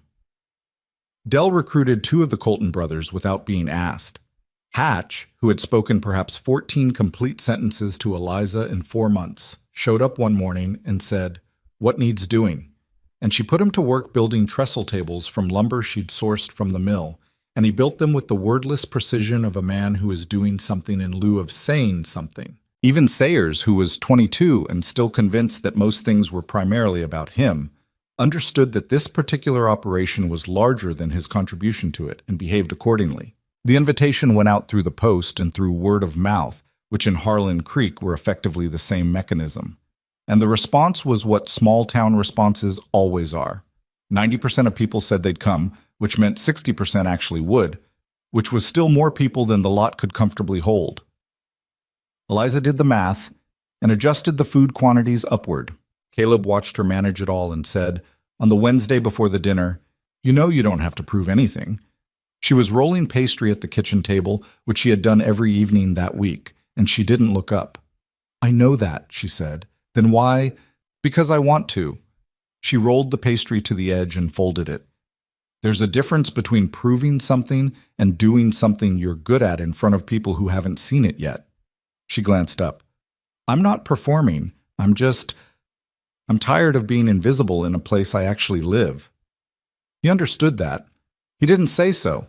He just got out of the way and let her work. The evening of the harvest dinner arrived on a Saturday in late September, when the light in Montana does the thing it does in fall, golden specific, the kind of light that makes everything it touches look like something worth keeping.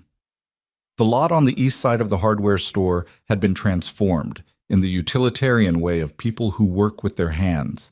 Trestle tables, end to end, mismatched chairs borrowed from the church hall and the saloon and several private homes, lanterns on posts that Dell had sunk into the ground the previous afternoon while maintaining a running commentary that nobody had asked for. The food was extraordinary. Not in the way that food is extraordinary at fancy restaurants where you're meant to notice. In the way that food is extraordinary when it has been made by someone who understands that eating together is one of the oldest human things, that a table shared is a kind of argument about what people owe each other, that warmth in a dish is not an accident but a decision. Herb roasted chicken that had been brined for 24 hours and came off the bone without persuasion. Rolls so light they seemed structurally unlikely. 3 kinds of preserved vegetable that Eliza had put up from the kitchen garden through the summer months, things the town's women recognized as things their own mothers had made, flavors that belonged to the particular memory of this valley's soil. Pies from that heavy tin, apple, blackberry, something with dried apricot and spice that nobody could entirely identify but ate 2 helpings of. People arrived in the skeptical, slightly performative way that people arrive at things they have decided they are too sophisticated to be moved by. They were moved by the food inside 4 minutes. Mabel Dort was one of the first to sit down, which surprised everyone, including Mabel. She took a plate with the careful manner of someone reserving judgment, tasted the chicken, and went still for a moment in the way that people go still when something is better than they were prepared for. She did not compliment Eliza directly. What she did instead was eat a full plate and then serve herself from the breadbasket a second time, which in Mabel's economy of behavior was essentially a formal apology. Martha Alcott arrived with Vera and ate with the particular focus of women who are recalibrating while pretending not to. Around the second helping, Martha said to the table at large, "She's an extraordinary cook," in the tone of someone reporting a geographical fact rather than offering praise, but the words were true, and everybody at the table heard them. Ranchers came from the south of the valley, men who had ridden the better part of an hour and brought their families. Caleb recognized 3 faces from neighboring townships who had no particular reason to be in Harlan Creek on a Saturday night, except that word had traveled the way word travels in rural country. Person to person, each account slightly more emphatic than the one before it. Reverend Alcott ate 2 pieces of pie and started a conversation with Eliza about her recipe for the blackberry preserve that lasted 20 minutes and was, by all evidence, entirely genuine. And something shifted. Not dramatically, not in the way stories sometimes flatten it, one moment of revelation, and then everything is different. It shifted the way most real things shift, which is incrementally, person by person, in the small decisions people make about whether to revise an opinion they'd been comfortable with. Women who had smiled at Eliza with the manufactured warmth of exclusion began, some of them, not all of them, not all at once, smiling with something more straightforward. A woman from the east side of town, someone Eliza had spoken to exactly twice, touched her arm while passing and said, "This is wonderful, I'm sorry, what do I call you?" And Eliza said, "Eliza is fine." And the woman said, "Eliza," with the simple warmth of someone using a name they have decided means something, which is the way names are supposed to be used. Caleb stood near the edge of the lot with a plate he'd mostly finished and watched it happen. Dell materialized beside him with the ability he had of appearing without approach. "Look at that," Dell said, watching the crowd around Eliza's end of the table. "I see it. She did that," Dell said. "All of it. The food, the tables, the whole—" He gestured at the lit lot, the people, the sound of actual conversation rather than the performance of it. "She decided to feed them, and now they're seeing her. You can watch it happening." "I know," Caleb said. "You're going to—" Dell started. "Dell, I know what you're going to say." "Then say it yourself," Dell said, and walked away toward the pie table. Later in the evening, after the food was mostly gone, and people had begun the slow drift toward home that ends every community gathering, a man approached Eliza near the serving table. He was well dressed in the way of men whose money is recent enough to still be visible. Good suit, polished boots, the confident bearing of someone who has learned that confidence is itself a kind of currency. His name, Eliza would learn, was Whitmore, and he owned a merchandise operation in Helena that was expanding into hospitality. "Miss Boone," he said, "I have to say, this is the finest meal I've had in Montana Territory, possibly the finest I've had anywhere." He said it with the directness of a businessman making an assessment rather than the extravagance of someone flattering. "I'd like to talk to you about a proposition." Eliza set down the serving spoon she'd been holding. "What kind of proposition?" "A restaurant. In Helena. I have a property on the main commercial street. Prime location, good foot traffic, established customer base from the hotel next door. I've been looking for the right person to run the kitchen for 6 months." He paused. "I would fund the full fit-out. You would run operations. We'd negotiate the arrangement to your satisfaction." Eliza was quiet for a moment. 6 months earlier, 4 months earlier even, she would have said yes before he finished the sentence. She would have said yes with the desperate speed of someone who has learned to grab available lifelines because waiting for better ones is how you drown. A funded restaurant. A real kitchen. Something she'd built in her imagination since she was 16 years old working in other people's houses, and understanding that feeding people was not just something she did, but something she was. She would have taken it. She knew that. She could feel the ghost of that version of herself reaching for it right now. But she thought about what she'd told Caleb. "I want to do this right." She thought about what right meant. She thought about the kitchen garden along the south wall of the ranch house and the sourdough starter she fed every morning and the way the kitchen had grown around her over 4 months, taken on her shape the way spaces take on the shape of the people who use them. She thought about a man who stood next to her at a dry goods counter when he didn't have to. "Thank you," she said. "That's a genuine offer and I respect it." She looked at him directly. "But this dream matters too much to build on someone else's money under someone else's terms. When I have a restaurant, it'll be mine from the ground up." Whitmore studied her for a moment. Then he nodded slowly. "I respect that," he said. "If you change your mind, I'll know where to find someone who can help," she said. He handed her a card and left with the equanimity of a businessman who has heard no before and understood it as a long-term no rather than a negotiating position. Caleb was beside her approximately 30 seconds later, which meant he'd been close enough to hear most of it. "You turned him down," he said. "I did." That was a significant offer. "I know what it was." She looked at the card in her hand, then set it on the serving table. "It was the right offer at the wrong terms. There's a difference." He was quiet for a moment. "You want your own place. Someday." "Not yet. Not like that." She looked at the lot, at the remaining people, the lantern light, the tables that had held something real tonight. I want to earn it. I want every part of it to be something I built. I don't want to look around one day and not be sure which parts are mine." He looked at her with an expression she had learned to recognize over the past months. That specific, focused attention that meant he was taking in exactly what she'd said rather than what he'd expected her to say. "Okay," he said. "Okay?" She glanced at him. "That's all? You made a decision about your life that's right for you. What else is there to say?" She looked at him for a moment. "Most men would have an opinion about the financial logic. I'm not most men," he said, "and it's not my decision." She held his gaze for a beat longer than was strictly necessary. Then she said, "Come help me carry the dishes," and turned back toward the table, and he fell in beside her the way he'd fallen in beside her at Mabel Dort's counter, without drama, without a production of it, just present and on her side. They were loading the last of the serving dishes into the wagon when it happened. She wasn't expecting it. She was distracted, tired from the day's work, thinking about what needed washing and what could wait until morning. And she turned with a stack of bowls and nearly walked into him, and he caught the bowls with one hand and steadied her with the other, and for a moment they were close in the specific way that proximity under lantern light at the end of a long evening creates.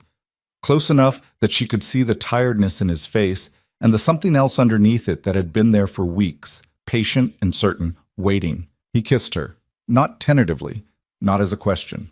He kissed her the way a man kisses someone he has spent months being careful with, and has finally run out of reasons to be careful, and she kissed him back with the equivalent of everything she'd been carrying since October: the letters, the crooked curtains, the heavy pie tin, the note under the smoked meat, all of it. And the lantern swung overhead in the September wind, and somewhere at the edge of the lot, Dell said audibly, "Finally," and Pete Colton told him to shut up. When they broke apart, Eliza was aware of several things simultaneously: that her hands were still holding the stack of bowls, which she had not dropped; that Caleb's hand was still at her waist; that there were approximately 6 people at the edges of the lot who had witnessed this and would be discussing it before they reached their front doors. She looked at him. He looked back, steady as ever, not performing anything. "You did that in public," she said. "I did," he said. "There are witnesses." "I know." She thought about this. She thought about the Sunday services and Mabel Dort and Martha Alcott and the carefully measured assessments and the word practical used as both compliment and diminishment. She thought about a year ago when public witness had meant humiliation in a Chicago sitting room and how this felt nothing like that. "Good," she said. He picked up the remaining dishes. She picked up the last of the serving bowls. They loaded the wagon in the good silence of 2 people who have resolved something and are comfortable in what replaced it. And Dell drove the wagon back to the ranch singing something tuneless and cheerful under his breath that he stopped whenever he thought they might be listening and started again when he forgot. The mountains held the darkness around the valley the way they always did, enormous and patient, without opinion on the small business of human hearts. The lanterns in the Gunderson lot burned down one by one as the last of the crowd dispersed, carrying full stomachs and revised opinions and the particular residue of an evening that had been better than expected. Harlan Creek went home and dreamed, some of its people, of herb-roasted chicken and rolls that were structurally improbable and a blackberry preserve that tasted like someone had given the recipe actual thought. And in the morning, some of them would tell their neighbors about the woman who had fed them, and the telling would have a different quality than the earlier tellings, because the earlier tellings had been about what she was not, and this one was about what she was, which was Eliza Boone had known all her life, the only telling that ever actually counted. Winter came early to Harlan Creek that year, the first snow arriving in October while the aspens were still half gold, like the season hadn't finished one thing before starting the next. The ranch settled into its cold weather rhythms. Shorter days, longer evenings, the particular domestic compression of a household where everyone spends more time indoors and learns, for better or worse, exactly who they are living with. Eliza learned that Caleb was a man who ran warm even in deep cold, which meant the bedroom window on his side stayed cracked an inch, even in November, and she eventually stopped mentioning it. He learned that she had strong opinions about the correct way to stack firewood that she expressed not through argument but through quietly restacking his version when he wasn't looking, which he noticed after the 3rd time and found more funny than irritating. These were the kinds of adjustments that don't make good stories but make good lives. The small mutual negotiations of two people deciding day by day to keep choosing each other. They married in November in the Harlan Creek Church, with a ceremony that lasted 20 minutes because neither of them wanted the long version. Dell stood with Caleb and cried, which he did not acknowledge and nobody mentioned. Martha Alcott attended and hugged Eliza afterward with something approaching genuine warmth, which Eliza accepted graciously without entirely trusting yet, because trust with Martha Alcott was a long-term project, and she was realistic about timelines. Mabel Dort sent a jar of preserves as a wedding gift, which was either a peace offering or a professional challenge, and Eliza accepted it as both. The restaurant idea didn't go away. It settled into the back of her thinking the way real plans settle, patient and specific, gathering detail over time. She knew what she wanted now with the clarity that comes from having refused the easier version. A small place, hers outright, with a kitchen she had designed for the way she actually cooked, rather than the way someone else thought cooking happened. She had a number in her head, what it would cost, what she'd need to save, how long at the ranch's current income it would take to build that reserve without putting strain on the operation. She told Caleb the number in December, sitting at the kitchen table after supper with the account books between them. He looked at it. "That's 18 months," he said. "Maybe 14 if the spring market holds." "I know. I have the land parcel on the east edge of town, the one by the creek. I've been holding it since '89. Bought it because it was cheap and adjacent to Gunderson's property. I haven't done anything with it." He paused. "The building costs would come out of that land if we sold the parcel." Eliza looked at him. "That's your land." "We're married," he said. "It's still your land. You bought it before I was anywhere near Montana." He looked at her across the table with the patient, steady expression she knew well by now. "Eliza, I'm not offering you a loan. I'm saying we have an asset that's sitting unused and a plan that's sitting unused, and those two things are obviously related." "I don't want to build it on your money," she said. "I told Whitmore that." Whitmore was a stranger with terms. He folded his hands on the table. "I'm your husband with no terms. There's a difference." He paused. "It would be your kitchen, your name on the door. I'd have nothing to do with the operation. I've got enough to manage. He stopped, started again. "You turned down a funded restaurant in Helena because you wanted to build something yours. The land is there. The plan is there. The only thing in between is an argument about where the money comes from, and I want you to think carefully about whether that argument is about principle or about the part of you that's still waiting for the floor to give way." Eliza sat with that for a long moment. She looked at the account book. She looked at her hands on the table, which still sometimes had soil in the creases from the kitchen garden, even in winter, because she'd moved the herb growing inside to pots along the south-facing windows. She thought about the floor giving way, which was exactly the right description, and she didn't enjoy him being that accurate about her. "That was a well-constructed argument," she said. "I've been thinking about it since October," he said. "Of course you have." She was quiet another moment. "I want my name on the deed. Not ours. Mine. That's how I'd do it," he said. "And I make all decisions about the operation, everyone. Obviously. And if it fails, it won't fail," he said, not with optimism, but with the flat conviction of someone who has watched her work for 7 months and is making an evidence-based assessment. "You don't know that," she said. "No," he admitted, "but I know you, and that's close enough." She looked at him. He looked back. Patterson, under the table, shifted against her feet. "Okay," she said, "we sell the parcel." Construction started in March, when the ground thawed enough to break. The building that went up on the east edge of Harlan Creek near the creek bend was not large. 4 tables inside, 2 on the covered porch for warmer months. A kitchen that Eliza had drawn the plans for herself on paper she'd bought specifically for the purpose. 3 times, until the layout was exactly right. The stove she ordered from a manufacturer in Denver, and it arrived in May on a freight wagon and required 4 men to move into position, which they managed with the collective dignity of people doing something undignified that needs doing. Dell painted the sign. Nobody asked him to. He showed up one morning with paint he'd bought himself and a brush, and announced he was painting the sign. And when Caleb pointed out that Dell had never painted anything in his professional memory, Dell said, "There's always a first," and painted it anyway. The letters were slightly uneven. Eliza looked at them for a long time when they went up. They're crooked, Caleb said. A little, she agreed. I can find someone who... Leave them, she said. He looked at her. Crooked things last, she said. The ones that are too perfect fall down first.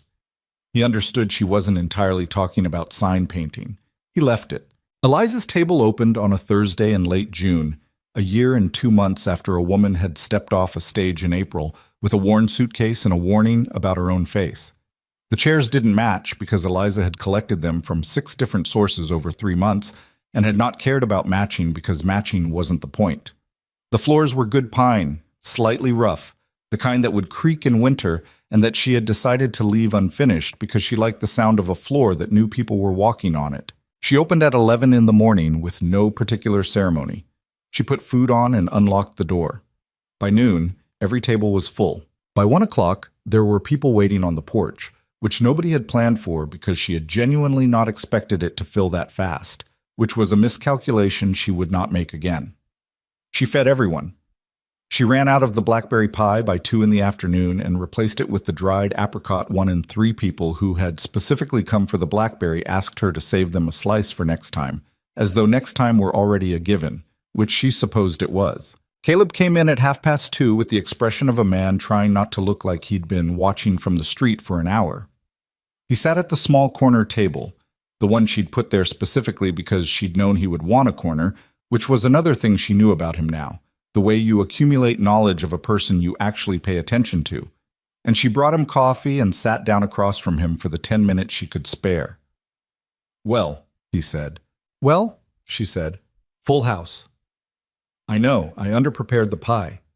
You'll adjust, he said. I already know the adjustment. She wrapped her hands around her own coffee cup.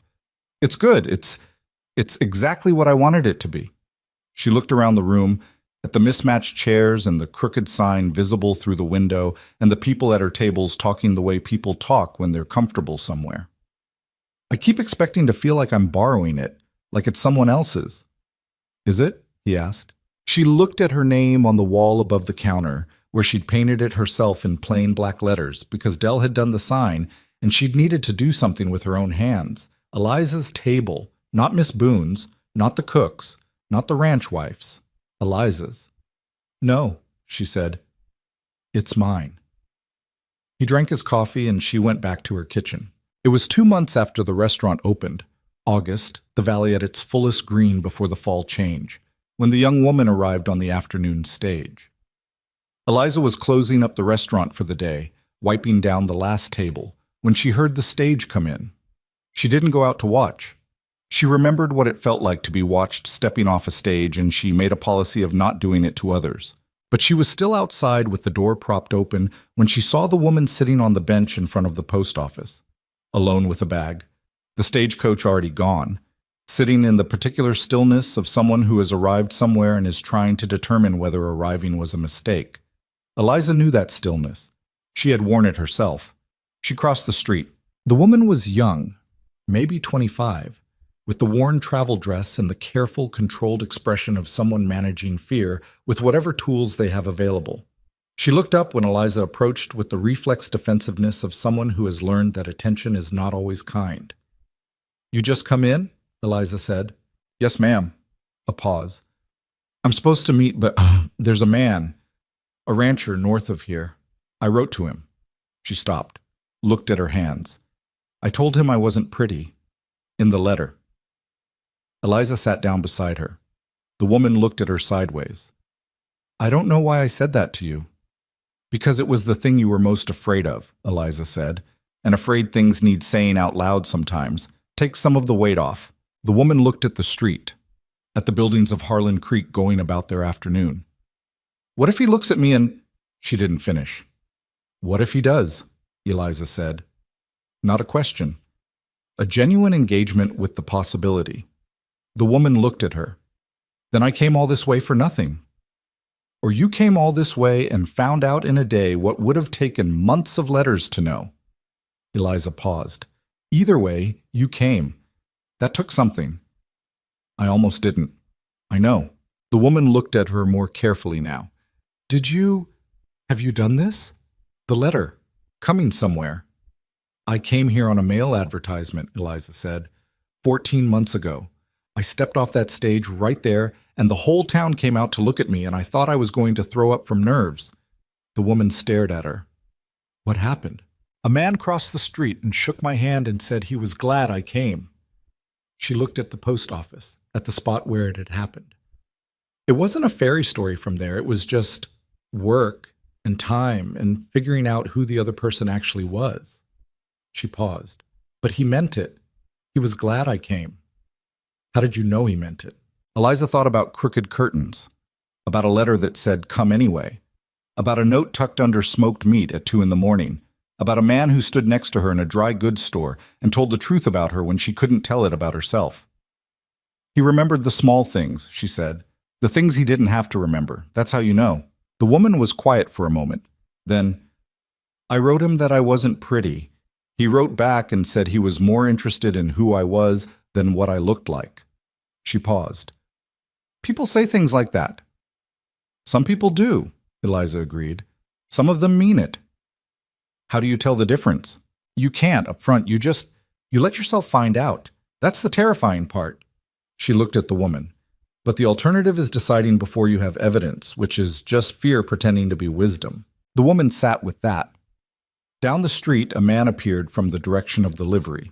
Tall, weathered, hat in his hands, looking down the street with the expression of someone searching for a specific face. He was not young, and he was not polished, and he was moving toward the stage stop with the careful purposefulness of someone who had been thinking about this moment for months. The woman saw him, her breath caught audibly. "Is that—" she started. "I don't know," Eliza said, "but he's looking for someone." The man reached the post office and stopped. He looked at the two women on the bench. His eyes settled on the younger one with the directness of someone who has been corresponding with a person long enough to recognize them from a description and a hope. He took his hat off. "Miss Calloway?" he said. The woman stood up slowly. "Yes," she said. Her voice was steady. That took something. He looked at her. Not the assessing look, not the accounting look, just looked and said, "I'm Thomas Reardon. I'm glad you came." Eliza stood up and stepped back and left them to it. She walked back to the restaurant and went inside and stood in her kitchen, the kitchen she had drawn 3 times on purpose-bought paper, and she heard the sounds of Harlan Creek in the August afternoon, wagons and conversation, and the creek running behind the building. And she thought about the woman on the bench and the man with his hat in his hands, and how the same scene had played out in this same town 14 months ago, with different players and the same essential fear underneath it. She thought about what she'd told the woman. You can't tell up front, you just let yourself find out. She had believed that when she said it. She was still working on fully living it, because belief and practice were different skills and she'd had more practice at the first. But the gap between them was narrower than it had been. She knew that.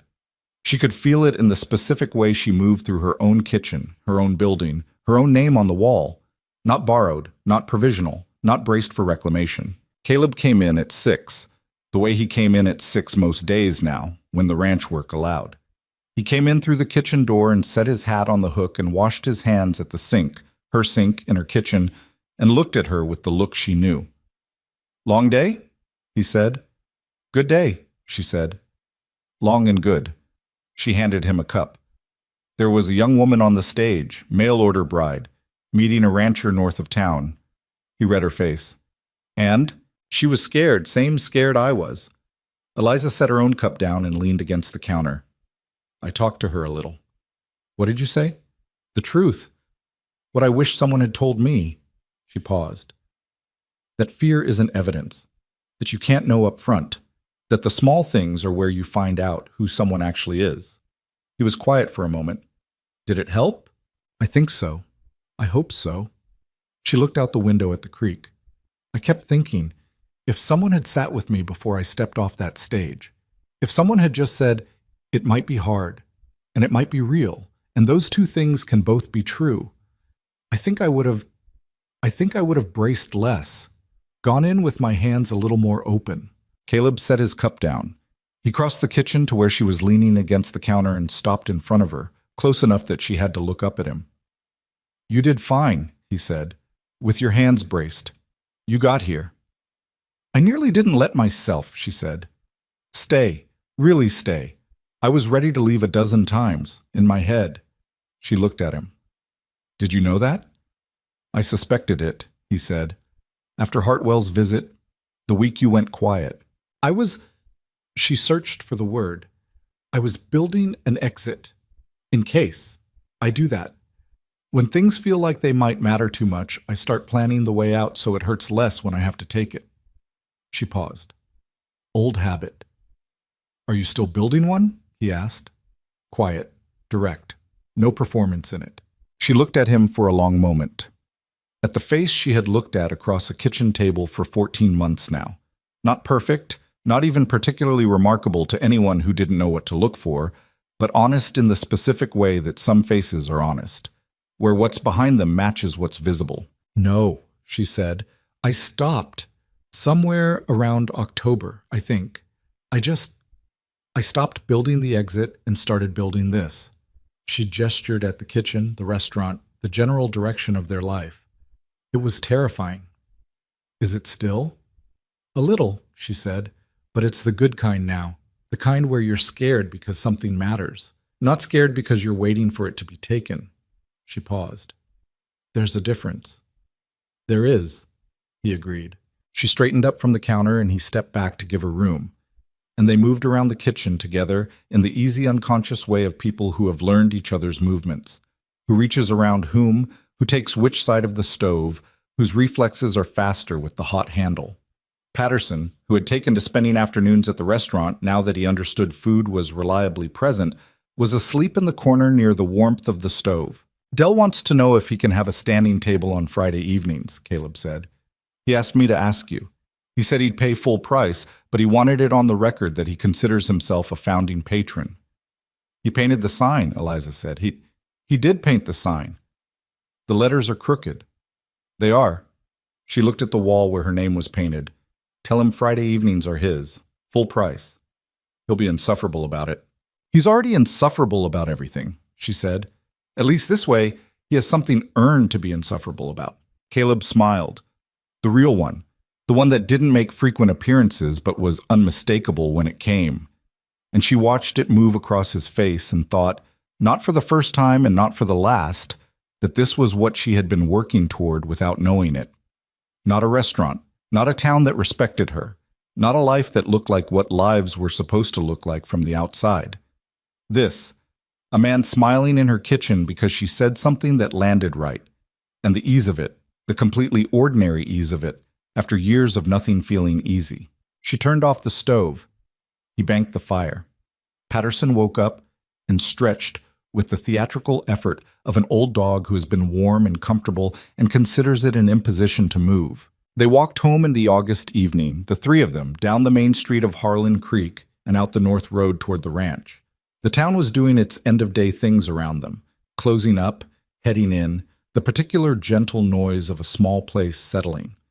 The mountains to the north were doing what they always did in August evenings, going pink and then gold and then that deep aching blue that Eliza still didn't have words for and had stopped trying to find. She had stopped trying to describe them and started just looking at them, which was maybe the right way to handle things that are bigger than language. Caleb's hand found hers on the road. Not dramatic about it, just there. She held on. She thought about the woman on the bench, who was probably at dinner somewhere now, with a man who had come to meet her with his hat in his hands. She thought about the girl in Illinois who had made apple butter every fall with no one particular to give it to and jarred it up anyway because the making of it felt important. She thought about a letter that leaned slightly to the left, like the writer was always in a hurry to get the words out before they disappeared. She thought about all the years she had spent making herself smaller. Precise, careful, useful, so that the eventual rejection would have less to land on. All the exits she had built and the bags she had kept packed in her mind and the distance she had maintained between herself and anything that mattered too much. It had been a survival strategy. She understood that. It had worked, in the narrow sense that she was still standing and functioning and had not been destroyed by any of the things that had tried. But surviving is not the same as living, and for a long time she had not known the difference because she had never had both to compare. She knew the difference now. She knew it in the weight of his hand, in the sound of the creek that ran behind her restaurant, in the name on the wall that was hers without qualification, in the fact that she had sat down with a frightened young woman today and told her the truth about fear and hope without any certainty about the outcome, because some things are worth doing even without certainty. The people worth loving, she had learned, don't ask you to disappear. That was the whole lesson, really. That was the thing nobody had told her when she was small and learning the wrong lessons from the wrong experiences. That love, real love, the kind built from letters and heavy pie tins and notes tucked under smoked meat and standing next to someone at a dry goods counter even when you don't have to, doesn't reduce you. It doesn't require you to minimize yourself to fit the space someone else has decided you deserve. It gives you room. That's how you know. She looked up at the mountains, going dark now, the last light pulling back from the peaks. Patterson trotted ahead on the road, his old joints managing better than they should, his ears doing the thing they did when he was content. "You know," Caleb said, "you fed more than my stomach." She looked at him. He was watching the road ahead, saying it to the evening rather than to her face, which was how he sometimes said the most important things. She leaned against his shoulder as they walked. "I know," she said. And she did. She finally, fully, without the braced hands and the built exits and the part of her listening for the floor to give, she did. The mountains held the dark around the valley. The creek ran behind the little restaurant with the crooked sign. The ranch lights appeared ahead on the hill, warm in the blue evening. Eliza Mercer, walked toward them and did not look back.